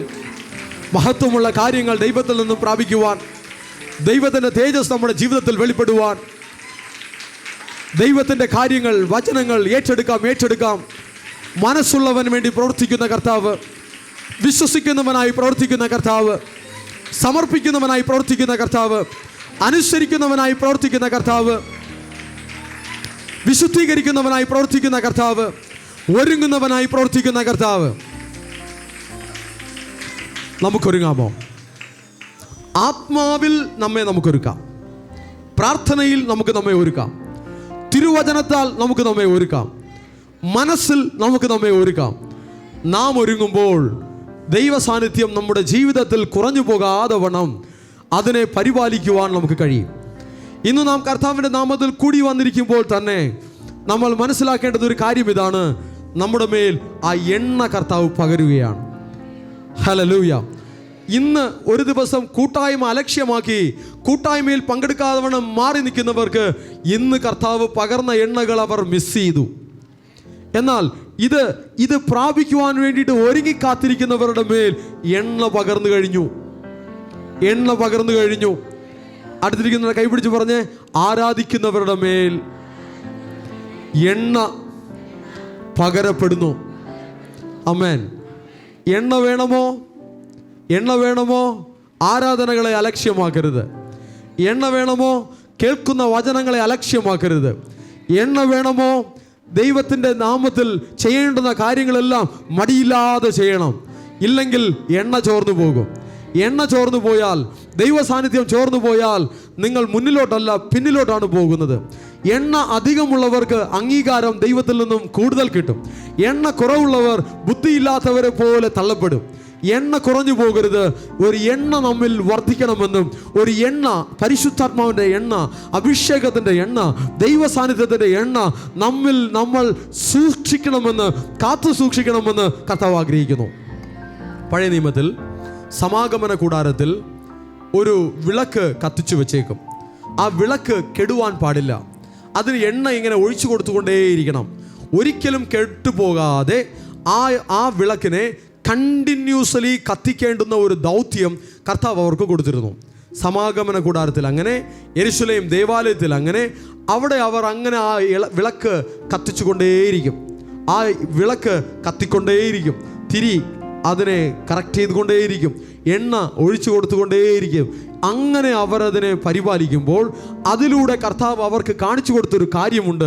അതിലൂടെ കർത്താവ് നൽകുന്നൊരു സന്ദേശമുണ്ട്. ഓരോ ദൈവ പൈതലും അവരിൽ എണ്ണ കുറഞ്ഞു പോകാതെ, തിരി കെട്ടുപോകാതെ അവർ കത്തിക്കൊണ്ടേ ഇരിക്കണമെന്നും, അഭിഷേകത്തിൽ കത്തിക്കൊണ്ടിരിക്കണമെന്നും, പ്രാർത്ഥനയിൽ കത്തിക്കൊണ്ടിരിക്കണമെന്നും, വചനത്തിൽ കത്തിക്കൊണ്ടിരിക്കണമെന്നും, ആരാധനയിൽ കത്തിക്കൊണ്ടിരിക്കണമെന്നും ദൈവത്തിന് ഇഷ്ടമുണ്ട്. കത്തുന്ന വിളക്ക്, കത്തുന്ന വിളക്ക്, എണ്ണയുള്ള വിളക്ക്, തിരിയുള്ള വിളക്ക്, അങ്ങനെ ഒരു വിളക്കായി കർത്താവ് നമ്മെ കണ്ടിരിക്കുന്നു. ഹല്ലേലൂയ. നീ കത്തുന്ന വിളക്കാണോ? അണഞ്ഞുപോയ വിളക്കാണോ? നീ കത്തുന്ന വിളക്കാണോ? കെട്ടുപോയ വിളക്കാണോ? കത്തുന്ന വിളക്ക്. സ്തുതിക്കുന്ന ദൈവപൈതൽ ഒരു കത്തുന്ന വിളക്കാണ്. ആരാധിക്കുന്ന ദൈവപൈതൽ ഒരു കത്തുന്ന വിളക്കാണ്. ദാവീദ് പറയുകയാണ്, ഞാൻ യഹോവയെ എല്ലാ കാലത്തും വാഴ്ത്തും. കർത്താവിൻ്റെ സ്തുതി എപ്പോഴും എൻ്റെ നാവിന്മേൽ ഇരിക്കും. അങ്ങനെ ഒരു സമർപ്പണമുള്ള ഒരു ദാവീദാണെങ്കിൽ ആ ദാവീദ് ഒരു കത്തുന്ന വിളക്കാണ്. സ്തുതിക്കുന്ന നാവുണ്ടോ? സ്തുതിക്കുന്ന അതരമുണ്ടോ? ആരാധിക്കുന്ന നാവുണ്ടോ? ഒരു കത്തുന്ന വിളക്കാണ്. കത്തുന്ന വിളക്കാകാമോ? കർത്താവിൻ്റെ പ്രത്യക്ഷതയിൽ, കർത്താവിൻ്റെ പദ്ധതികളിൽ തള്ളപ്പെട്ടു പോവുകയില്ല. കർത്താവ് നിങ്ങളെയും അതിൽ ഉൾപ്പെടുത്തി നിങ്ങളെയും ദൈവരാജ്യത്തിൽ പ്രയോജനമുള്ള പാത്രങ്ങളായി ഉപയോഗിക്കും. കത്തുന്ന വിളക്കായോ എന്ന് എഴുന്നേൽക്കാമോ? കർത്താവ് നമ്മുടെ പ്രായത്തെ നോക്കുന്നില്ല, നമ്മുടെ വിദ്യാഭ്യാസത്തെ നോക്കുന്നില്ല, നമ്മുടെ ഹൃദയത്തെ നോക്കുന്നു. ഹൃദയത്തിലൊരു ഒരുക്കമുണ്ടോ? ഹൃദയത്തിലൊരു സമർപ്പണമുണ്ടോ?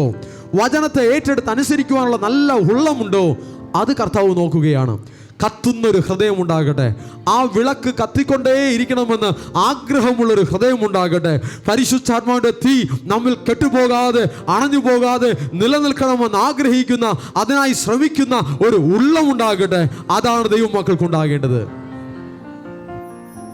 Hallelujah, hallelujah. ദിവസവും ആ തീ കെട്ടുപോകാതെ നമ്മെ നാം കാത്തു സൂക്ഷിക്കണം. ഏദൻ തോട്ടത്തിൽ ആദാമിനെയും ഹവ്വയെയും സൃഷ്ടിച്ചതിന് ശേഷം ദൈവം അവരോട് പറഞ്ഞു, ഈ തോട്ടത്തിൽ നിങ്ങൾ വേല ചെയ്യണം, തോട്ടത്തെ കാക്കണം. നമ്മുടെ ജീവിതത്തെയും ഒരു ഏദൻ തോട്ടമാക്കി കർത്താവ് തന്നിരിക്കുകയാണ്. നിങ്ങൾ രക്ഷയുടെ അനുഭവത്തിലേക്ക് വന്നുവെങ്കിൽ, കർത്താവിൽ വിശ്വസിച്ച് സ്നാനം സ്വീകരിച്ച് രക്ഷിക്കപ്പെട്ട അനുഭവത്തിലേക്ക് നിങ്ങൾ വന്നിരിക്കുന്നുവെങ്കിൽ, ആ ഏദൻ തോട്ടത്തിൽ നിങ്ങൾ പ്രവേശിച്ചിരിക്കുകയാണ്. അവിടെ നിങ്ങൾക്ക് ചെയ്യുവാൻ ചില വേലകളുണ്ട്. ആ തോട്ടത്തെ നിങ്ങൾ കാത്തു സൂക്ഷിക്കുവാനുള്ള ചില ദൗത്യങ്ങൾ നിങ്ങൾക്കുണ്ട്. ദൈവത്തിൻ്റെ തിരുവചനത്താൽ ആ തോട്ടത്തിൽ നിങ്ങൾ വേല ചെയ്യണം. ദൈവത്തിൻ്റെ തിരുവചനത്താൽ ആ തോട്ടത്തെ നിങ്ങൾ പരിപാലിക്കണം. ഒരു ഏദൻ തോട്ടത്തിൻ്റെ അനുഭവത്തെ, കനാൻ ദേശത്തിൻ്റെ അനുഭവത്തെ കാത്തു സൂക്ഷിക്കണം, പരിപാലിക്കണം. ആ തീ കെട്ടുപോകരുത്, എണ്ണ കുറഞ്ഞു പോകരുത്. എണ്ണ കുറഞ്ഞു പോകാതിരിക്കുവാനുള്ള കൂട്ടായ്മയും പ്രാർത്ഥനയും സമയങ്ങൾ വേർതിരിച്ചുള്ള കാത്തിരിപ്പും ദൈവമക്കൾക്കുണ്ടാകണം. ഹല്ലേലൂയ. യേശു കർത്താവിൻ്റെ ജീവിതത്തിൽ കർത്താവ് അടിക്കടി ചെയ്യാറുള്ളൊരു കാര്യമുണ്ട്. ലൂക്കോസ് സുവിശേഷം 5-ാം അധ്യായം അതിൻ്റെ 16-ാം വാക്യത്തിൽ നമുക്ക് ഇങ്ങനെ വായിക്കാൻ സാധിക്കുന്നു. ലൂക്കോസ് 5:16. അവരോ വനാന്തരത്തിൽ തനിത്തു പോയി ജപം പണിക്കൊണ്ടിരുന്നാർ. ഓക്കെ. കർത്താവ് നിർജ്ജനദേശത്ത് വാങ്ങിപ്പോയി പ്രാർത്ഥിച്ചു കൊണ്ടിരുന്നു. ഒറ്റയ്ക്കിരിക്കുമ്പോഴും പ്രാർത്ഥിക്കുന്നൊരു ഹൃദയം വേണം. ഒറ്റയ്ക്കിരിക്കുമ്പോഴും സ്തുതിക്കുന്നൊരു ഹൃദയം വേണം. സ്തുതിക്കാൻ വേണ്ടി ഒറ്റയ്ക്ക് പോയാലും കുഴപ്പമില്ല. ആരാധനയെ മാറ്റി വെച്ചിട്ട് ഒറ്റയ്ക്ക് പോകണ്ട. ആരാധന സമയത്ത് കൂട്ടായിരുന്ന് ആരാധിക്കണം. ആരാധന ഇല്ലാത്ത സമയത്ത് ഒറ്റയ്ക്കിരിക്കുമ്പോൾ സ്തുതിക്കുന്ന കാര്യത്തെക്കുറിച്ചാണ് പറയുന്നത്. ചിലരുടെ ഉള്ളിൽ പിശാച് കയറുമ്പോൾ അവർ കൂട്ടമായി ചേർന്ന് കർത്താവിനെ ആരാധിക്കുന്ന ആരാധനകളെ പോലും അലക്ഷ്യമാക്കുവാൻ തക്കവണ്ണമായിരിക്കും സാത്താൻ ആദ്യം അവരുടെ ഉള്ളിൽ പ്രവർത്തിക്കുക. കൂട്ടായ്മകളെ അലക്ഷ്യമാക്കും. സാത്താൻ ഉള്ളിൽ കയറുമ്പോൾ ആരാധനകളെ അലക്ഷ്യമാക്കും. സാത്താൻ ഉള്ളിൽ കയറുമ്പോൾ ദൈവമക്കളുമായിട്ടുള്ള കണക്ഷനെ അലക്ഷ്യമാക്കും. സാത്താൻ ഉള്ളിൽ കയറുമ്പോൾ കർത്താവിൻ്റെ നാമത്തിൽ ചെയ്യേണ്ടുന്ന പല കാര്യങ്ങളെയും അലക്ഷ്യമാക്കും. സാത്താൻ ഉള്ളിൽ കയറുമ്പോൾ അവസരങ്ങൾ കിട്ടിയാലും ചെയ്യാതെ പല കാര്യങ്ങളെയും അലക്ഷ്യമാക്കി വീട്ടിലിരിക്കും. ഇത് സാത്താൻ കയറുമ്പോഴുള്ള ലക്ഷണമാണ്. സാത്താന് നിങ്ങൾ കീഴ്പ്പെടരുത്. സാത്താനെ നിങ്ങൾ പുറത്താക്കുക. സാത്താൻ വരുന്നത് അറുക്കുവാനും കൊല്ലുവാനും മുടിക്കുവാനുമാണ്. സാത്താന്റെ കെണിയിൽ നിങ്ങൾ വീണു പോകരുത്. കർത്താവിന് ഇടം കൊടുക്കുവിൻ. യേശുവിൻ്റെ ജീവിതത്തെ നോക്കുക. യേശുവിൻ്റെ ജീവിതത്തിൽ കർത്താവ് താനും നിർജ്ജന പ്രദേശത്ത് വാങ്ങിപ്പോയി പ്രാർത്ഥിച്ചു കൊണ്ടിരുന്നു. ഇംഗ്ലീഷ് ബൈബിളിൽ ഇങ്ങനെ പറയുന്നു, but Jesus often withdrew to lonely places and prayed. ഇവിടെ പറയുന്ന ഒരു കാര്യം എന്ന് പറഞ്ഞാൽ കർത്താവ് ഒരിക്കലായി അങ്ങനെ ചെയ്തു എന്നുള്ള അർത്ഥത്തിനാണ് നമ്മുടെ മലയാളം ട്രാൻസ്ലേഷനിൽ കിട്ടിയിരിക്കുന്നത്. അതിൽ ഇംഗ്ലീഷ് ട്രാൻസ്ലേഷനിൽ പറയുന്നു, പലപ്പോഴും അവൻ ജനക്കൂട്ടത്തിൽ നിന്നും മാറി ഒറ്റയ്ക്ക് പോയി പ്രാർത്ഥിച്ച് സമയം ചിലവഴിച്ചു. പ്രാർത്ഥനയിൽ സമയങ്ങൾ ചിലവഴിച്ചു. ആമേൻ. ഹല്ലേലൂയ, ഹല്ലേലൂയ. ചിലർ ഈ ആരാധനയിൽ ഇരിക്കുക തന്നെ ഇവിടെ നിന്ന് എഴുന്നേറ്റ് ഒറ്റയ്ക്ക് പോയി സൈഡിലൊക്കെ പോയി കറങ്ങിയിരിക്കും. ടോയ്ലറ്റിനകത്ത് പോയി ഒറ്റയ്ക്ക് ഇരിക്കുന്ന ആളുകളുണ്ടാകും. ഒരു 2-3 മിനിറ്റൊക്കെ ഇരിക്കുന്നതിൽ കുഴപ്പമില്ല. മണിക്കൂറുകളിരിക്കും. 2-3 മണിക്കൂർ ഇരുന്ന് കളയും ടോയ്ലറ്റിനകത്ത് മാത്രം. എന്താണ് അവിടെ ഉള്ള പരിപാടി എന്നറിയില്ല. പ്രത്യേകിച്ചും കുട്ടികളാണ് അങ്ങനെ ചെയ്യുന്നത്. അങ്ങനെയുള്ള കുട്ടികളെ മാതാപിതാക്കൾ ശ്രദ്ധിക്കണം. നിങ്ങളുടെ കുട്ടികൾ എത്ര സമയം ടോയ്ലറ്റിനകത്തിരിക്കുന്നുവെന്ന് നിങ്ങൾ മാതാപിതാക്കൾ ശ്രദ്ധിക്കണം. എന്തെങ്കിലും അസുഖം കാണും. എത്രയും പെട്ടെന്ന് ഡോക്ടറിൻ്റെ അടുത്തുകൾ കൊണ്ടുപോവുക. അവരെ ചികിത്സിക്കുക. അവർക്ക് പ്രാർത്ഥനയുടെ ആവശ്യമില്ല. അവർക്ക് ചികിത്സയാണ് കൊടുക്കേണ്ടത്. ഇനി മറ്റൊരു അസുഖം, ഈ ആരാധനയ്ക്ക് എല്ലാവരും ഒരുമിച്ചിരുന്ന് സ്തോത്രത്തോടെ ദൈവവചനം കേൾക്കുമ്പോൾ ചില ആളുകൾ മാറിയിരുന്ന് ഒറ്റയ്ക്കിരിക്കും. ചോദിച്ചാൽ പറയും, ഞാൻ പ്രാർത്ഥിക്കുകയാണ്, ഞാൻ ധ്യാനിക്കുകയാണ് എന്ന് പറയും. എന്നാൽ ഇത് അപകടമാണ്. ദൈവത്തിൻ്റെ ജനം ഒന്നു ചേർന്നിരുന്ന് ആരാധിക്കുമ്പോൾ ആ കൂട്ടത്തിൽ നിന്നെ കാണണം. ആ കൂട്ടത്തിൽ നിന്ന് മാറിയല്ല നീ ഇരിക്കേണ്ടത്. ആ കൂട്ടത്തോട് ചേർന്നിരുന്ന് കർത്താവിനെ സ്തുതിക്കണം. ആ കൂട്ടത്തിൽ പകരപ്പെടുന്ന ഒരു ദൈവ സാന്നിധ്യമുണ്ട്. ആ കൂട്ടത്തിൽ പകരപ്പെടുന്ന ഒരു ദൈവത്തിൻ്റെ മഹത്വമുണ്ട്. അത് നീയും പ്രാപിക്കണം. ഒറ്റയ്ക്കിരുന്ന് പ്രാർത്ഥിക്കുമ്പോൾ അത് കിട്ടുകയില്ല. കൂട്ടത്തിൽ പകരപ്പെടുന്ന ദൈവ സാന്നിധ്യം കൂട്ടത്തിലിരിക്കുമ്പോൾ ദൈവജനത്തിന് പ്രാപിക്കുവാനായി കഴിയും. എന്നാൽ കൂട്ടായ്മകളില്ലാത്ത സമയങ്ങളിൽ ഒറ്റയ്ക്കിരുന്ന് ഒറ്റയ്ക്ക് യാത്ര ചെയ്യുമ്പോൾ, ഒറ്റയ്ക്ക് നടക്കുമ്പോൾ, ഒറ്റയ്ക്ക് പല ജോലികൾ ചെയ്യുമ്പോൾ നിങ്ങൾക്ക് ഹൃദയത്തിൽ ദൈവത്തെ സ്തുതിക്കാം. നിങ്ങൾക്ക് ഹൃദയത്തിൽ ദൈവത്തെ ആരാധിക്കാം. ദീർഘദൂര യാത്രകൾ ചെയ്യുന്ന ദൈവമക്കൾക്ക് വചനങ്ങൾ കേട്ടുകൊണ്ട് യാത്ര ചെയ്യാം, സ്തുതിച്ചുകൊണ്ട് യാത്ര ചെയ്യാം, ആരാധിച്ചുകൊണ്ട് യാത്ര ചെയ്യാം, ആരാധനകൾ കേട്ടുകൊണ്ട് യാത്ര ചെയ്യാം. ഈ രീതിയിൽ നിങ്ങളുടെ സമയങ്ങൾ ചെലവഴിക്കുമ്പോഴെല്ലാം നിങ്ങളുടെ വിളക്കിൽ എണ്ണ നിറയ്ക്കുകയാണ്. ഹല്ലേലൂയ, ഹല്ലേലൂയ. ഫുൾ ടൈം കോമഡി മാത്രം കണ്ടുകൊണ്ടിരിക്കുന്ന ദൈവമക്കളുണ്ടെങ്കിൽ യൂട്യൂബിൽ റീൽസുകൾ, ഇൻസ്റ്റാഗ്രാം റീൽസുകൾ, കോമഡി മാത്രം കണ്ട് ആസ്വദിച്ച് ചിരിച്ച് ചെയ്യേണ്ട കാര്യങ്ങളെല്ലാം ചെയ്യാതെ അതിൽ തന്നെ സമയങ്ങൾ ചിലവഴിച്ചു കൊണ്ടിരിക്കുന്ന ദൈവമക്കളുണ്ടെങ്കിൽ ആ ദൈവമക്കൾ ശ്രദ്ധിക്കുക, നിങ്ങൾ നിങ്ങളുടെ അഭിഷേകത്തെ നഷ്ടപ്പെടുത്തും. നിങ്ങളിൽ പകരപ്പെട്ടിരിക്കുന്ന എണ്ണയെ നിങ്ങൾ ചോർത്തിക്കളയും. നിങ്ങളുടെ സമയം അനാവശ്യമായിട്ടുള്ള കാര്യങ്ങളിൽ ചിലവഴിക്കരുത്. അനാവശ്യമായിട്ടുള്ള കാര്യങ്ങളിൽ നിങ്ങൾ ചിലവഴിക്കുന്നുവെങ്കിൽ എണ്ണ ചോർന്നു പോകും, പ്രാർത്ഥിക്കുവാൻ കഴിയുകയില്ല, സ്തുതിക്കുവാനുള്ളൊരു മനസ്സ് നിങ്ങളിൽ നഷ്ടപ്പെട്ടു പോകും. ക്രമേണ നിങ്ങൾക്ക് ലോകമനുഷ്യരുടെ മനസ്സ് നിങ്ങൾക്കാകും. ലോകമനുഷ്യൻ്റെ മനസ്സെന്ന് പറഞ്ഞാൽ പ്രാർത്ഥിക്കുവാൻ താല്പര്യമില്ലാത്ത മനസ്സ്, സ്തുതിക്കുവാൻ താല്പര്യമില്ലാത്ത മനസ്സ്, ദൈവമക്കളോട് അടുക്കുവാൻ താല്പര്യമില്ലാത്ത മനസ്സ്, കൂട്ടായ്മയിൽ പങ്കെടുക്കുവാൻ താല്പര്യമില്ലാത്ത മനസ്സ്, ദൈവിക കാര്യങ്ങളെ അവഗണിക്കുന്ന മനസ്സ്, ഇതിലൊരു ലോകമനുഷ്യൻ്റെ ലക്ഷണമാണ്. നമ്മെ ഒരു ലോകമനുഷ്യനാകാതിരിക്കുവാൻ ശ്രദ്ധിക്കണം. കൂട്ടായ്മകളിൽ ഗ്യാപ്പ് വീണാൽ, ദൈവത്തോട് ദിനം പ്രതി ചിലവഴിക്കുന്ന സമയങ്ങളിൽ ഗ്യാപ്പ് വീണാൽ, വചനങ്ങൾ വായിക്കുന്നതിൽ ഗ്യാപ്പ് വീണാൽ, ക്രമേണ ആ ഗ്യാപ്പിൽ ലോകം വന്ന് നിറയും. ലോകം വന്ന് നിറയുമ്പോൾ ലോകത്തിൻ്റെ മോഹങ്ങൾ അതിൻ്റെ കൂടെ വരും. ലോകവും അതിൻ്റെ മോഹവും ഒഴിഞ്ഞു പോകുമെന്ന് വചനം പറയുകയാണ്. ലോകത്തിൻ്റെ മോഹങ്ങളിൽ വീണുപോകാതെ വണ്ണം ദൈവത്തിൻ്റെ കൃപയാൽ നിങ്ങളുടെ ഉള്ളത്തെ നിറയ്ക്കാമെങ്കിൽ നിങ്ങൾ ലോകമക്കളായി പോവുകയില്ല. തേജസ്സിൻ്റെ മേൽ തേജസ് പ്രാപിച്ച ഒരു ദൈവ വൈതലായി ശോഭിപ്പാൻ നിങ്ങൾക്ക് കഴിയും. ഹല്ലേലൂയ. ഗ്യാപ്പ് വരാൻ പാടില്ല. അടിക്കടി ആ തേജസ്സിൽ ബലപ്പെടുവാൻ, ആ കൃപയിൽ നിൽക്കുവാൻ നമ്മൾ ചെയ്യേണ്ടുന്ന കാര്യങ്ങൾ ചെയ്തുകൊണ്ടേയിരിക്കണം. സഭ അടിക്കടി പവർ ക്യാമ്പുകൾ വെക്കും, ഫയർ ക്യാമ്പുകൾ വെക്കും. എന്തിനാണെന്നറിയാമോ? ദൈവജനത്തെ ഒന്ന് റിഫ്രഷ് ചെയ്യുവാൻ, ആത്മീകമായി അവരെ ഒന്ന് വീണ്ടും പുനർജീവിപ്പിക്കുവാൻ വേണ്ടിയിട്ടാണ്. ഹല്ലേലൂയ. എന്നാൽ ഓരോ ആരാധനകളും ദൈവജനത്തിന് ഒരു പുത്തൻ ഉണർവ് കൊടുക്കുവാനുള്ളതാണ്. അവരെ ഒന്ന് ചാർജ് ചെയ്യുവാനുള്ളതാണ്. അവരെ ആത്മാവിലൊന്ന് നിറയ്ക്കുവാനുള്ളതാണ്. അവരെ ആത്മാവിലൊന്ന് ബലപ്പെടുത്തുവാനുള്ളതാണ്. ദൈവജനത്തിന് ആ ഒരു ബോധ്യം തന്നെ ഉണ്ടായിരിക്കട്ടെ. ഞാൻ ആരാധിക്കുവാൻ കൂട്ടായ്മയിൽ വരുന്നത് എൻ്റെ ഉള്ളിൽ പരിശുദ്ധാത്മാവിൻ്റെ എണ്ണ നിറയ്ക്കുവാനാണ്. ആമേൻ. ഞാൻ ദൈവവചനം ഇന്ന് ധ്യാനിക്കുന്നത് എൻ്റെ ഉള്ളിൽ പരിശുദ്ധാത്മാവിൻ്റെ എണ്ണ നിറയ്ക്കുവാനാണ്. ആ ദൈവ സാന്നിധ്യം എന്നിൽ വർദ്ധിക്കുവാനാണ്. ആ ദൈവ തേജസ് എന്നിൽ വർദ്ധിക്കുവാനാണ്. ലോക മനുഷ്യൻ്റെ ഹൃദയത്തിൻ്റെ അംശങ്ങൾ എന്നിൽ നിന്നും മാറി ഒരു ദൈവ മനുഷ്യൻ്റെ ഹൃദയം എനിക്ക് ലഭിക്കുവാൻ വേണ്ടിയിട്ടാണ് ഞാൻ തിരുവചനങ്ങൾ ധ്യാനിക്കുന്നത്, ഞാൻ സ്തോത്രം ചെയ്യുന്നത്, ഞാൻ സ്തുതിക്കുന്നത്, ഞാൻ ആരാധിക്കുന്നത്, ഞാൻ കൂട്ടായ്മയിൽ പങ്കെടുക്കുന്നത്, ദൈവത്തിൻ്റെ കാര്യങ്ങളിൽ ഞാൻ പങ്കെടുക്കുന്നതെല്ലാം ഒരു ലോക മനുഷ്യനിൽ നിന്നും മാറി ദൈവ പൈതലായി രൂപാന്തരം പ്രാപിക്കുവാൻ വേണ്ടിയിട്ടാണ്.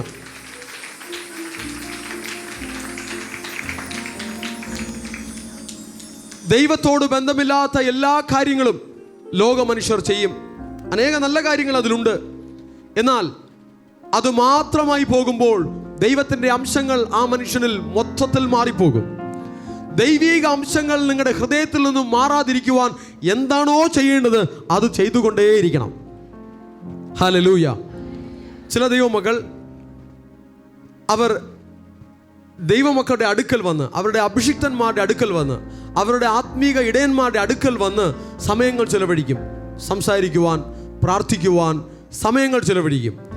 അതുപോലും അങ്ങനെയുള്ള ദൈവമക്കളെ ആത്മാവിൽ ബലപ്പെടുത്തുകയാണ്, ആത്മാവിൽ ചാർജ് ചെയ്യുകയാണ്, ആത്മാവിൽ നിറയ്ക്കുകയാണ്. ചിലർ ദൈവാലയത്തിൽ വന്ന് സമയങ്ങൾ ചിലവഴിക്കും. ചിലപ്പോൾ ദൈവമക്കളെ അവിടെ കാണില്ല, അഭിഷിക്തർ അവിടെ കാണില്ല. എങ്കിൽ പോലും ആലയത്തിൽ വന്ന് സ്തുതിക്കുവാനും ആരാധിക്കുവാനും ധ്യാനിക്കുവാനും സമയങ്ങൾ ചിലവഴിക്കും. അവരും അവരെ ആത്മാവിൽ നിറയ്ക്കുകയാണ്. അവരുടെ ഉള്ളിൽ എണ്ണ പകരപ്പെടുകയാണ്. ദൈവ തേജസ് അവരിൽ നിറയുകയാണ്. അവരുടെ ലൗകികമായ കാര്യങ്ങൾ അവരിൽ നിന്നും മാറി, അവരുടെ പൈശാചികമായിട്ടുള്ള അവകാശങ്ങൾ അവരിൽ നിന്നും മാറി ദൈവ കൃപ അവരിൽ പകരപ്പെടുകയാണ്. ഹല്ലേലൂയ. Spend your time. ദൈവത്തോട് സമയം ചെലവഴിക്കുവിൻ. ദൈവത്തോട് സമയം ചെലവഴിക്കുവിൻ. കൂട്ടായ്മ ഉള്ളപ്പോൾ മാത്രം നിങ്ങൾ ആരാധിച്ച് നിങ്ങൾക്ക് ദൈവത്തോടൊരു നല്ല ബന്ധം ശരിയാക്കി എടുക്കുവാൻ കഴിയുന്നില്ല എങ്കിൽ അധികം സീരിയസ് ആയി വീണ്ടും ആലോചിക്കണം. ഇനി ഞാൻ ഉപവസിക്കണമോ? ഇനി ഞാൻ അധികം പ്രാർത്ഥിക്കണമോ? ഇനി ഞാൻ എന്താണ് ചെയ്യേണ്ടത്? അത് നിങ്ങൾ തുറന്ന് ദൈവമക്കളോട് സംസാരിച്ച്, നിങ്ങളുടെ ആത്മീക ഇടയന്മാരോട് സംസാരിച്ച്, ഏത് രീതിയിൽ എനിക്ക് ആത്മീകമായി മുന്നേറാം, എൻ്റെ ഹൃദയത്തെ ഞാൻ ഇനി എങ്ങനെയാണ് ഒരുക്കേണ്ടത്, എൻ്റെ ചിന്തകളെ ഞാൻ എങ്ങനെയാണ് ക്രമീകരിക്കേണ്ടത്, എൻ്റെ പ്രവർത്തനങ്ങളിൽ എങ്ങനെയാണ് ക്രമീകരിക്കേണ്ടത്, എൻ്റെ ജീവിതത്തിൽ എങ്ങനെയാണ് മാറ്റങ്ങൾ വരുത്തേണ്ടത് എന്ന് നിങ്ങൾ സംസാരിക്കണം. നിങ്ങളുടെ കാര്യങ്ങളെ പങ്കുവെക്കണം. ഹല്ലേലൂയ. ആത്മാവിൽ എണ്ണ കുറഞ്ഞു പോകുവാൻ പാടില്ല. ആ സാന്നിധ്യം കുറഞ്ഞു പോകുവാൻ പാടില്ല. ചിന്തയിൽ നിന്നും ദൈവിക അംശങ്ങൾ നഷ്ടപ്പെട്ടു പോകുവാൻ പാടില്ല. ഗ്യാപ്പ് വലുതാകും തോറും ദൈവികമായ അംശങ്ങളെല്ലാം കുറഞ്ഞു പോകും.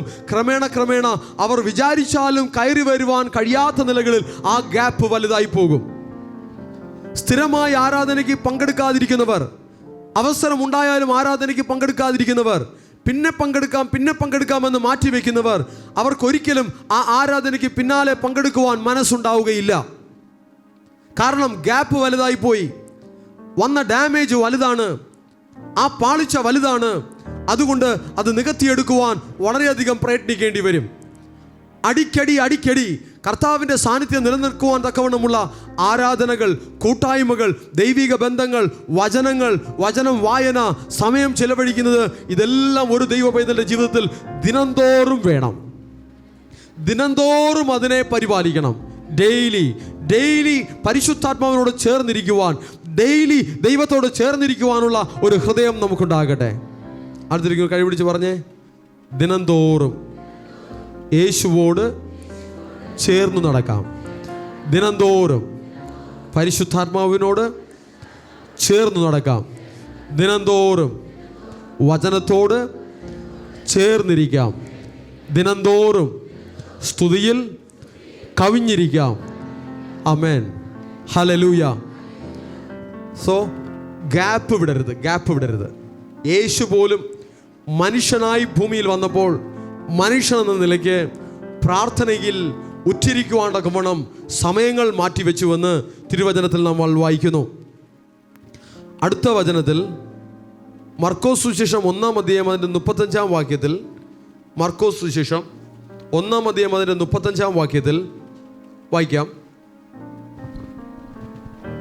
അവർ அதிகாலையில் இருட்டோடு எழுந்து புறப்பட்டு വനാന്തരமான ഒരിടത്തിற்கு പോയി അങ്ങേ ജപം பண்ணினார். നോക്കിക്കേ, അതികാലത്ത് ഇരുട്ടോടെ അവൻ എഴുന്നേറ്റ് പുറപ്പെട്ട് ഒരു നിർജ്ജന സ്ഥലത്ത് ചെന്ന് പ്രാർത്ഥിച്ചു. ഞാൻ അവൻ എന്ന് എഴുതിയിരിക്കുന്ന സ്ഥലത്തെ ഞാൻ അവിടുന്ന് എന്ന് വായിക്കാം. ഓക്കെ, മലയാളികൾ അങ്ങനെ പ്രാക്ടീസ് ചെയ്യാൻ ശ്രദ്ധിക്കുക. ഈ ബൈബിൾ പ്രിൻറ്റിങ് ചെയ്തിരിക്കുന്ന ബൈബിൾ സൊസൈറ്റി ഓഫ് ഇന്ത്യക്ക് ആ ഒരു കാര്യത്തിൽ ഒരു ബോധം വരുമ്പോൾ അവരത് കറക്റ്റ് ചെയ്യുമെന്ന് ഞാൻ വിചാരിക്കുന്നു. അതികാലത്ത് ഇരുട്ടോടെ അവിടുന്ന് എഴുന്നേറ്റ് പുറപ്പെട്ട് ഒരു നിർജ്ജന സ്ഥലത്ത് ചെന്ന് പ്രാർത്ഥിച്ചു. യേശു കർത്താവ് അതികാലത്ത് ഇരുട്ടുള്ളപ്പോൾ തന്നെ എഴുന്നേറ്റ് ചെന്ന് നിർജ്ജന സ്ഥലത്ത് ചെന്ന് പ്രാർത്ഥിച്ചു. പ്രാർത്ഥിപ്പാനുള്ളൊരു ത്യാഗം, അതികാലത്ത് എഴുന്നേറ്റ് പ്രാർത്ഥിക്കുവാനുള്ളൊരു ത്യാഗം. അതികാലത്ത് എഴുന്നേൽക്കണമെങ്കിൽ നേരത്തെ കിടക്കണം, അല്ലേ? രാത്രി 2 മണിക്ക് കിടന്നിട്ട് അതികാലത്ത് എഴുന്നേക്കാൻ പറ്റില്ല. രാത്രി 10 മണിക്ക് കിടന്നാൽ അതികാലത്ത് എഴുന്നേക്കാം. അപ്പോൾ അവരവരുടെ ഷെഡ്യൂൾ അനുസരിച്ച് ഇങ്ങനെയുള്ള കാര്യങ്ങൾ സെറ്റ് ചെയ്യാം. ഇനി വളരെ ലേറ്റായി കിടക്കുന്നവർക്ക് രാത്രി പ്രാർത്ഥിച്ചിട്ട് കിടക്കാം. 12 മണിക്ക് പ്രാർത്ഥിക്കാം, 10 മണിക്ക് പ്രാർത്ഥിക്കാം. രാത്രി നല്ലവണ്ണം പ്രാർത്ഥിച്ചിട്ട് ഏത് രീതിയിലായാലും കർത്താവിനോട് സമയങ്ങൾ ചിലവഴിക്കുക എന്നുള്ളതാണ് അതിൻ്റെ അർത്ഥം. ആമേൻ. സമയങ്ങൾ ചിലവഴിക്കണം. കൂട്ടായ്മയിൽ നമ്മൾ സമയങ്ങൾ ചിലവഴിക്കുന്നു, ഗുഡ്, നല്ലത്. അതിലൊരു ബ്ലെസ്സിങ് ഉണ്ട്, അതിൽ ദൈവത്തിൻ്റെ കൃപ വ്യാപരിക്കും. എന്നാൽ ഒറ്റയ്ക്ക് ദിനംതോറും അല്പസമയം എങ്കിലും കർത്താവിന് വേണ്ടി സമയങ്ങൾ ചിലവഴിക്കാമോ? ദാനിയേൽ എന്നൊരു ഭക്തനെ കാണാം. ദാനിയേലിനെ കുറിച്ച് വചനം ഇങ്ങനെ പറയുന്നു, ദിവസവും 3 പ്രാവശ്യം ആമേൻ യെരുശലേമിന് നേരെ മുഖം തിരിച്ച് പ്രാർത്ഥനയിൽ സമയങ്ങൾ ചിലവഴിക്കുമായിരുന്നു. മുട്ടുകുത്തി യെരുശലേമിന് നേരെ മുഖം തിരിച്ച് പ്രാർത്ഥനയിൽ സമയം ചിലവഴിക്കുമായിരുന്നു.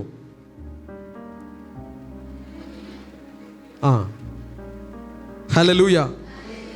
നമുക്ക് ഈ ചോക്കുള്ള ട്യൂബ് ലൈറ്റ് എല്ലാം മാറ്റി ഇലക്ട്രോണിക്സ് ട്യൂബ് ലൈറ്റുകളുടെ കാലമാണിത്. ഇലക്ട്രോണിക്സ് ട്യൂബ് ലൈറ്റ് ഇട്ടതുപോലെ ദൈവമക്കളും അതിനനുസരിച്ച് സ്പീഡിൽ വരണം. ഓക്കെ, ആ പ്രാർത്ഥനയുടെ കാര്യം പറഞ്ഞു, അങ്ങനെ ഇരിക്കുന്നു. എന്നിട്ട് ആലോചിച്ചിട്ട് പറയുക, ഹല്ലേലൂയ. ഇത്ര ഒരു ഡിലേ, അങ്ങനെ വരുന്നൊരു ഡിലേ. ഞാൻ കിങ്സ് റിവറാണ് എനിക്ക് ഡ്രൈവിംഗ് ചെയ്യുന്നത്. ഞാൻ ഇങ്ങനെ യാത്ര ചെയ്ത് പോകുമ്പോൾ പലപ്പോഴും ഞാൻ കിങ്സ് റിവറിൻ്റെ ഡ്രൈവിങ്ങിൽ എനിക്ക് തോന്നിയിട്ടുണ്ട്, ഒരു 2-3 സെക്കൻഡ് ആൾ ഡിലേ ആണ്. ബ്രേക്ക് ചവിട്ടണമെന്ന് എനിക്ക് തോന്നുന്ന സമയം കഴിഞ്ഞ് 2-3 സെക്കൻഡ് കഴിഞ്ഞായിരിക്കും വേറെ കാലിൽ ബ്രേക്ക് വയ്ക്കുക. അതുകൊണ്ട് ഞാൻ വേറോട് പറയും, അഡ്വാൻസ് ആയിട്ട് ബ്രേക്ക് ചവിട്ടുക. ഓക്കെ, അപ്പോൾ ഈ ഡിലേ ഒന്ന് മാറ്റണം, ഈ വൈകലൊന്ന് മാറ്റണം, വേഗത്തിലാക്കാം. ആമേൻ, ഹല്ലേലൂയ. ദാനിയേൽ 3 പ്രാവശ്യം മുട്ടുകുത്തി യെരുശലേമിന് നേരെ തിരിഞ്ഞ് പ്രാർത്ഥിക്കുന്ന ഒരു സ്വഭാവം ഡാനിയൽ കീപ്പ് ചെയ്തു. ഡാനിയലിനെ സംബന്ധിച്ചിടത്തോളം തനിക്കൊരു റെഗുലർ ഷെഡ്യൂളുള്ള ആളാണ്. താനൊരു പ്രവാചകനാണെങ്കിലും താനൊരു അഡ്മിനിസ്ട്രേറ്റീവ് ഓഫീസറായി നിൽക്കുന്ന ഒരു നിലയിൽ തനിക്ക് കൃത്യസമയത്ത് ഡ്യൂട്ടിയിൽ ജോയിൻ ചെയ്യണം, ഇന്ന സമയം വരെ ഓഫീസിലിരിക്കണം. അങ്ങനെയൊരു റെഗുലർ ഷെഡ്യൂൾ ഡാനിയലിനുണ്ട്. അതുകൊണ്ട് തന്നെ അങ്ങനെയുള്ള റെഗുലർ ഷെഡ്യൂൾ ഉള്ളവർക്ക് റെഗുലറായി ഒരു ടൈമിംഗ് നിങ്ങൾക്ക് ഫിക്സ് ചെയ്യാം. റെഗുലർ ഷെഡ്യൂളിലാണ് നിങ്ങളുടെ ടൈം ടേബിൾ അനുസരിച്ചാണ് നിങ്ങളുടെ ജീവിതം മുന്നോട്ട് പോകുന്നതെങ്കിൽ കർത്താവിനും അതിനിടയിൽ ഒരു ടൈം നിങ്ങൾ ഫിക്സ് ചെയ്ത് കൊടുക്കുക. 10 മണിക്ക് ഡ്യൂട്ടിക്ക് ജോയിൻ ചെയ്യണം, 5 മണിക്ക് അവിടെ നിന്ന് റിലീസാകും, ഇത്ര മണിക്ക് ഇൻ്റർവെൽ, ഇത്ര മണിക്ക് ലഞ്ച് ബ്രേക്ക്, ഇത്ര മണിക്ക് വീണ്ടും ഇൻ്റർവെൽ, ഇത്ര സമയത്തിന് റിലീസാകാം. ഈ ലെവലിൽ ടൈം ടേബിൾ അനുസരിച്ച് നിങ്ങളുടെ ഡ്യൂട്ടി മുന്നോട്ട് പോകുന്നുവെങ്കിൽ you can fix a time for God. ദൈവത്തിനായി നിങ്ങൾക്കൊരു സമയം നിങ്ങൾക്ക് ഫിക്സ് ചെയ്യാം. ഹല്ലേലൂയ, ഹല്ലേലൂയ. എന്നാൽ ചിലരുടെ ജീവിതം അങ്ങനെയല്ല. റെഗുലർ ടൈം ഫിക്സ് ചെയ്യുന്ന രീതിയിലല്ല. കമ്പനിയിൽ എപ്പോൾ വേണമെങ്കിലും വിളിച്ചാൽ പോകേണ്ടി വരും. ഉദാഹരണത്തിന് ചില പോലീസ് ഓഫീസേഴ്സ്, അവർക്ക് പർട്ടിക്കുലർ ടൈം ജോയിൻ ചെയ്യാമെന്ന് പറ്റില്ല. ഇന്ന് വൈകുന്നേരം 5 മണിക്ക് ഡ്യൂട്ടിക്ക് ഇറങ്ങാമെന്ന് പറയും. എന്നാൽ ആ സമയത്തായിരിക്കും എവിടെയെങ്കിലും ഒരു ലഹള, എവിടെയെങ്കിലും ഒരു മോഷണം, എവിടെയെങ്കിലും ഒരു അടിപിടി. അന്ന് അവർക്ക് ചിലപ്പോൾ രാത്രി 10 മണിക്കായിരിക്കും ഡ്യൂട്ടിയിൽ നിന്ന് ഇറങ്ങാൻ പറ്റുക. ചില കമ്പനിയിൽ വർക്ക് ചെയ്യുന്ന ആളുകൾക്ക് അവർക്ക് എക്സ്ട്രാ ഓർഡറുകൾ കിട്ടുമ്പോൾ വർക്ക് അധികം ചെയ്യേണ്ടി വരും, കൂടുതൽ സമയം സ്പെൻഡ് ചെയ്യേണ്ടി വരും. അവർക്കും ഒരു റെഗുലർ ടൈം ഷെഡ്യൂൾ പിന്തുടരാൻ പറ്റില്ല. അങ്ങനെയുള്ള ആളുകൾ നിങ്ങൾക്ക് അതിനിടയിൽ തന്നെ നിങ്ങളൊരു സമയം കർത്താവിനായി കണ്ടുപിടിക്കണം. എന്നാൽ റെഗുലർ ഷെഡ്യൂൾ ഉള്ളവർ, ദാനിയലിനെ പോലെ റെഗുലർ ഷെഡ്യൂൾ ഉള്ളവർ, നിങ്ങൾക്ക് ഒരു ടൈം ഫിക്സ് ചെയ്യാം. ആ ടൈം കൃത്യമായിട്ടും നിങ്ങൾക്ക് പ്രാർത്ഥനയിൽ ചിലവഴിക്കാം. കുട്ടികൾ സ്കൂളിൽ പോകുന്നവർക്ക് റെഗുലർ ടൈം ഷെഡ്യൂളുണ്ട്. ടീച്ചേഴ്സിന് റെഗുലർ ടൈം ഷെഡ്യൂളുണ്ട്. പല ജോലികളിൽ ചെയ്യുന്നവർക്കും റെഗുലർ ടൈം ഷെഡ്യൂളുണ്ട്. അങ്ങനെ ഒരു റെഗുലർ ടൈം ഷെഡ്യൂൾ നിങ്ങളുടെ ജീവിതത്തിലുണ്ടെങ്കിൽ കർത്താവിനായിട്ടും അതിലൊരു ടൈം മാറ്റിവെക്കുക. റെഗുലർ ടൈം ഷെഡ്യൂൾ ഇല്ല എങ്കിൽ കർത്താവിന് റെഗുലർ ടൈം ഷെഡ്യൂൾ ഇല്ല. കർത്താവിന് ചിലപ്പോൾ അതിരാവിലെ എഴുന്നേൽക്കാൻ പറ്റും, പക്ഷേ ചിലപ്പോൾ അതിരാവിലെ എഴുന്നേൽക്കാൻ പറ്റില്ല. ചിലപ്പോൾ വളരെ വൈകിയായിട്ടും ഉറങ്ങാൻ പോവുക. കർത്താവ് വല്ലപ്പോഴും ഇടയ്ക്കിടയ്ക്ക് അടിക്കടി എന്ന രീതിയിലാണ് കർത്താവിൻ്റെ ടൈം ഷെഡ്യൂൾ. അപ്പോസ്തലന്മാരെല്ലാം ഒരു റെഗുലർ ടൈം ഷെഡ്യൂൾ ഉള്ളവരല്ല. അവർക്ക് ഇങ്ങനെ ദീർഘദൂരം യാത്ര ചെയ്യേണ്ടി വരും. ചിലപ്പോൾ യാത്രക്കിടയിൽ ഉറങ്ങും, ചിലപ്പോൾ വള്ളത്തിൽ ഓടിക്കൊണ്ടിരിക്കുമ്പോൾ അതിനിടയിൽ ഉറങ്ങും. ഇങ്ങനെ അവർക്ക് റെഗുലർ ടൈം ഷെഡ്യൂൾ ഇല്ലാതെയായിരിക്കും അവരുടെ ജീവിതം മുന്നോട്ട് പോവുക. ശുശ്രൂഷകരിലും ചിലർക്ക് റെഗുലർ ടൈം ഷെഡ്യൂൾ ഉണ്ടാകും, ചിലർക്ക് റെഗുലർ ടൈം ഷെഡ്യൂൾ ഉണ്ടാകില്ല. ഇപ്പോൾ ഏതാണോ നിങ്ങളുടെ ജീവിത സാഹചര്യം അതിനനുസരിച്ച് നിങ്ങൾ ദൈവത്തിനായി സമയം ചെലവഴിക്കുവാൻ ഒരു ഐഡിയ കണ്ടുപിടിക്കണം. ദിനംതോറും കർത്താവിനോട് ചില സമയങ്ങൾ ചെലവഴിക്കണം. ഇതാണ് അതിൻ്റെ അന്തസത്ത. ഹല്ലേലൂയ. ഇവിടെ ഞാനൊരു കാര്യം പറയാൻ ഉദ്ദേശിക്കുന്നു. യേശുവിൻ്റെ കാര്യത്തിൽ മർക്കോസ് 1:35 അതികാലത്ത് ഇരുട്ടോടെ അവൻ എഴുന്നേറ്റ് പുറപ്പെട്ട് ഒരു നിർജ്ജന സ്ഥലത്ത് ചെന്ന് പ്രാർത്ഥിച്ചു. എന്തിനാണ് യേശു കർത്താവ് അധികാലത്ത് എഴുന്നേറ്റത്? പ്രാർത്ഥിക്കാൻ. എന്തിനാണ്? പ്രാർത്ഥിക്കാൻ. എപ്പോൾ എഴുന്നേറ്റു? അതികാലത്ത്. അപ്പോൾ എന്തുണ്ട്? ഇരുട്ടുണ്ട്. എവിടെ പോയി പ്രാർത്ഥിച്ചു? ആളില്ലാത്ത സ്ഥലത്ത് പോയി പ്രാർത്ഥിച്ചു. ആമേൻ, ഹല്ലേലൂയ. നോക്കിക്കേ, ഇന്നത്തെ കാലത്ത് മനുഷ്യർ എന്തിനൊക്കെയാണ് അധികാലത്ത് എഴുന്നേൽക്കുക? നിങ്ങൾ എന്തിനൊക്കെയാണ് അധികാലത്ത് എഴുന്നേൽക്കുക? റബ്ബർ വെട്ടാൻ അധികാലത്ത് എഴുന്നേൽക്കും അല്ലേ? രാവിലെ ജോലിക്ക് പോകുവാനുള്ള കുക്കിംഗ് ചെയ്യാൻ അധികാലത്ത് എഴുന്നേൽക്കും. കുട്ടികളെ വിടാനുള്ള കുക്കിംഗ് ചെയ്യാൻ അധികാലത്ത് എഴുന്നേൽക്കും. ആരാധനയ്ക്ക് വരാൻ അധികാലത്ത് എഴുന്നേൽക്കുമോ? ആരൊക്കെയുണ്ട് അങ്ങനെ എഴുന്നേൽക്കുന്ന? Very good, very good. അതിലൊരു മഹത്വമുണ്ട്. ആരാധിക്കാൻ വേണ്ടി സമയങ്ങൾ മാറ്റിവെച്ച്, ക്ഷീണത്തെ മാറ്റിവെച്ച്, കംഫർട്ട് സോണിനെ മാറ്റിവെച്ച് അതികാലത്ത് എഴുന്നേൽക്കുവാൻ മനസ്സ് കാണിക്കുന്നുവെങ്കിൽ, ഒരു സാക്രിഫൈസ് ചെയ്യുന്നുവെങ്കിൽ, ത്യാഗം സഹിക്കുന്നുവെങ്കിൽ ദൈവത്തിൻ്റെ ഒരു അംഗീകാരം അതിലുണ്ടാകും, ദൈവത്തിൻ്റെ ഒരു പ്രസാദം അതിലുണ്ടാകും. യേശുവോ അതികാലത്ത് ഇരുട്ടോടെ എഴുന്നേറ്റ് പുറപ്പെട്ട് ഒരു നിർജ്ജന സ്ഥലത്ത് ചെന്ന് പ്രാർത്ഥിച്ചു. പ്രാർത്ഥിക്കുന്ന ഒരു സ്വഭാവം വേണം.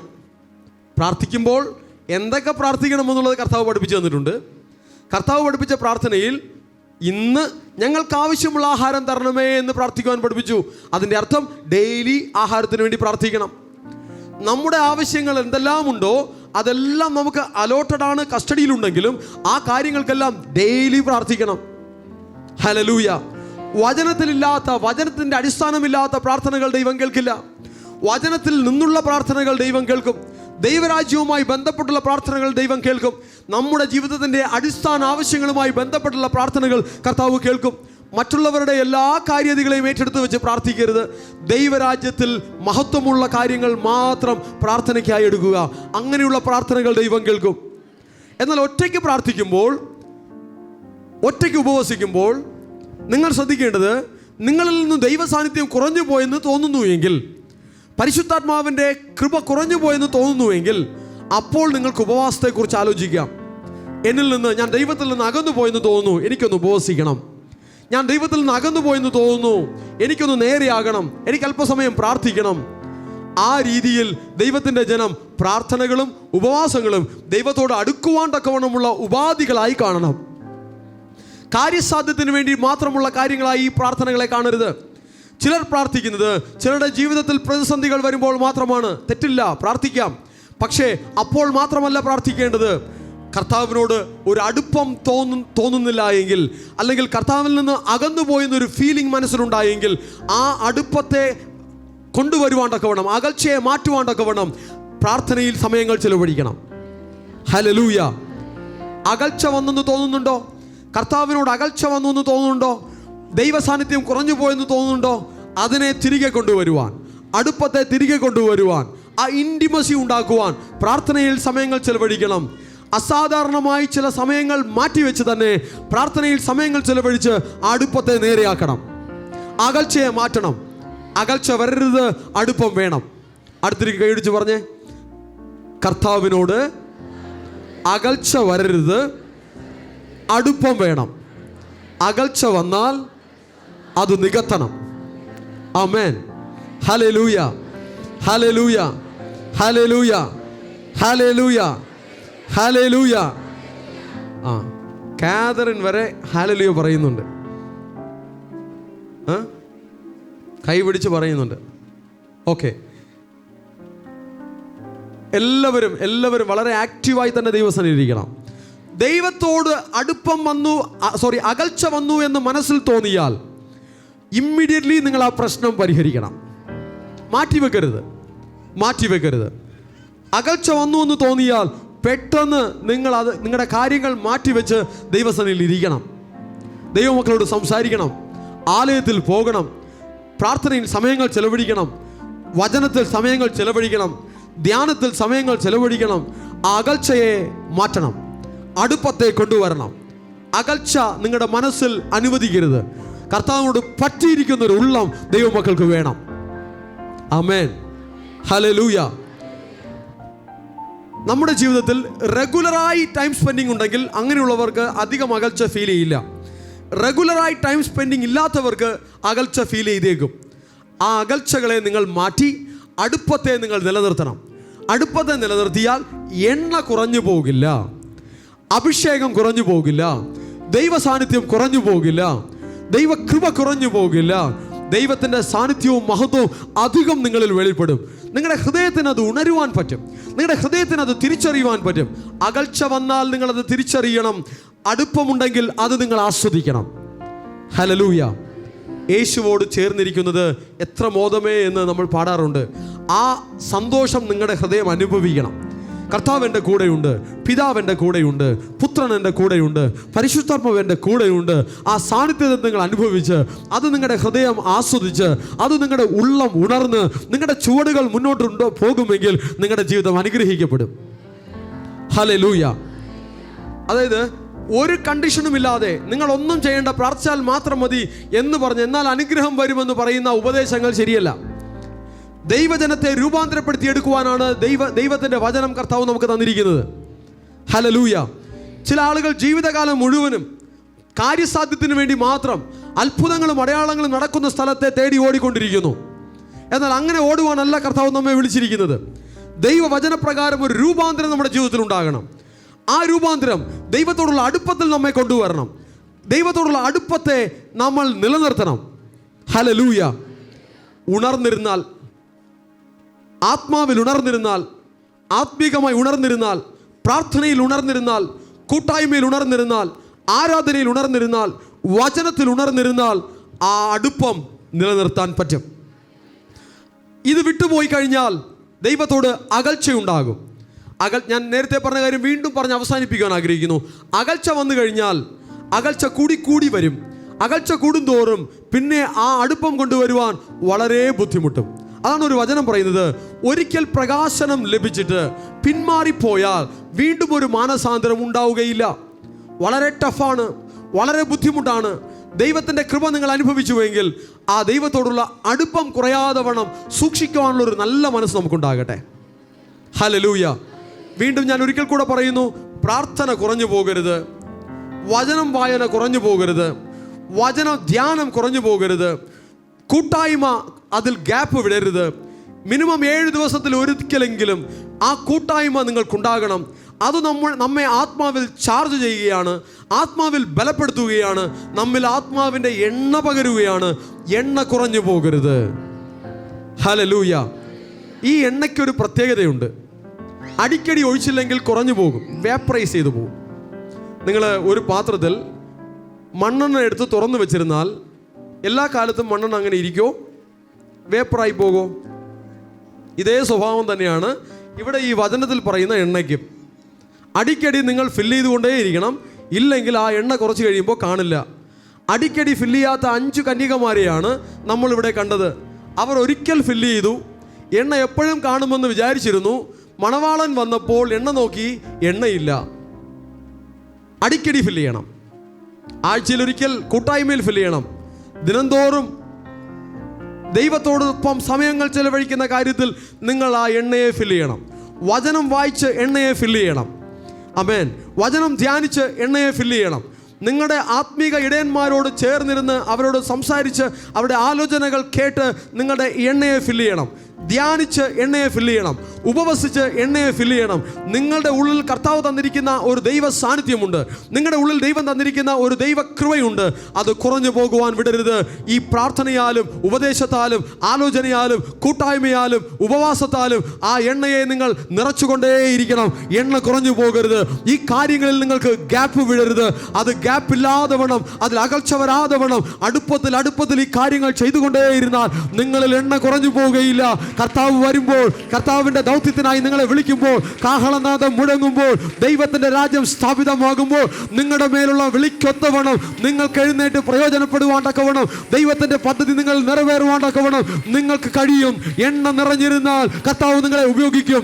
എണ്ണ നിറഞ്ഞിരുന്നാൽ ദൈവരാജ്യത്തിൻ്റെ മഹത്വകരമായ പദ്ധതികൾക്കായി കർത്താവ് നിങ്ങളെ പ്രയോജനപ്പെടുത്തും.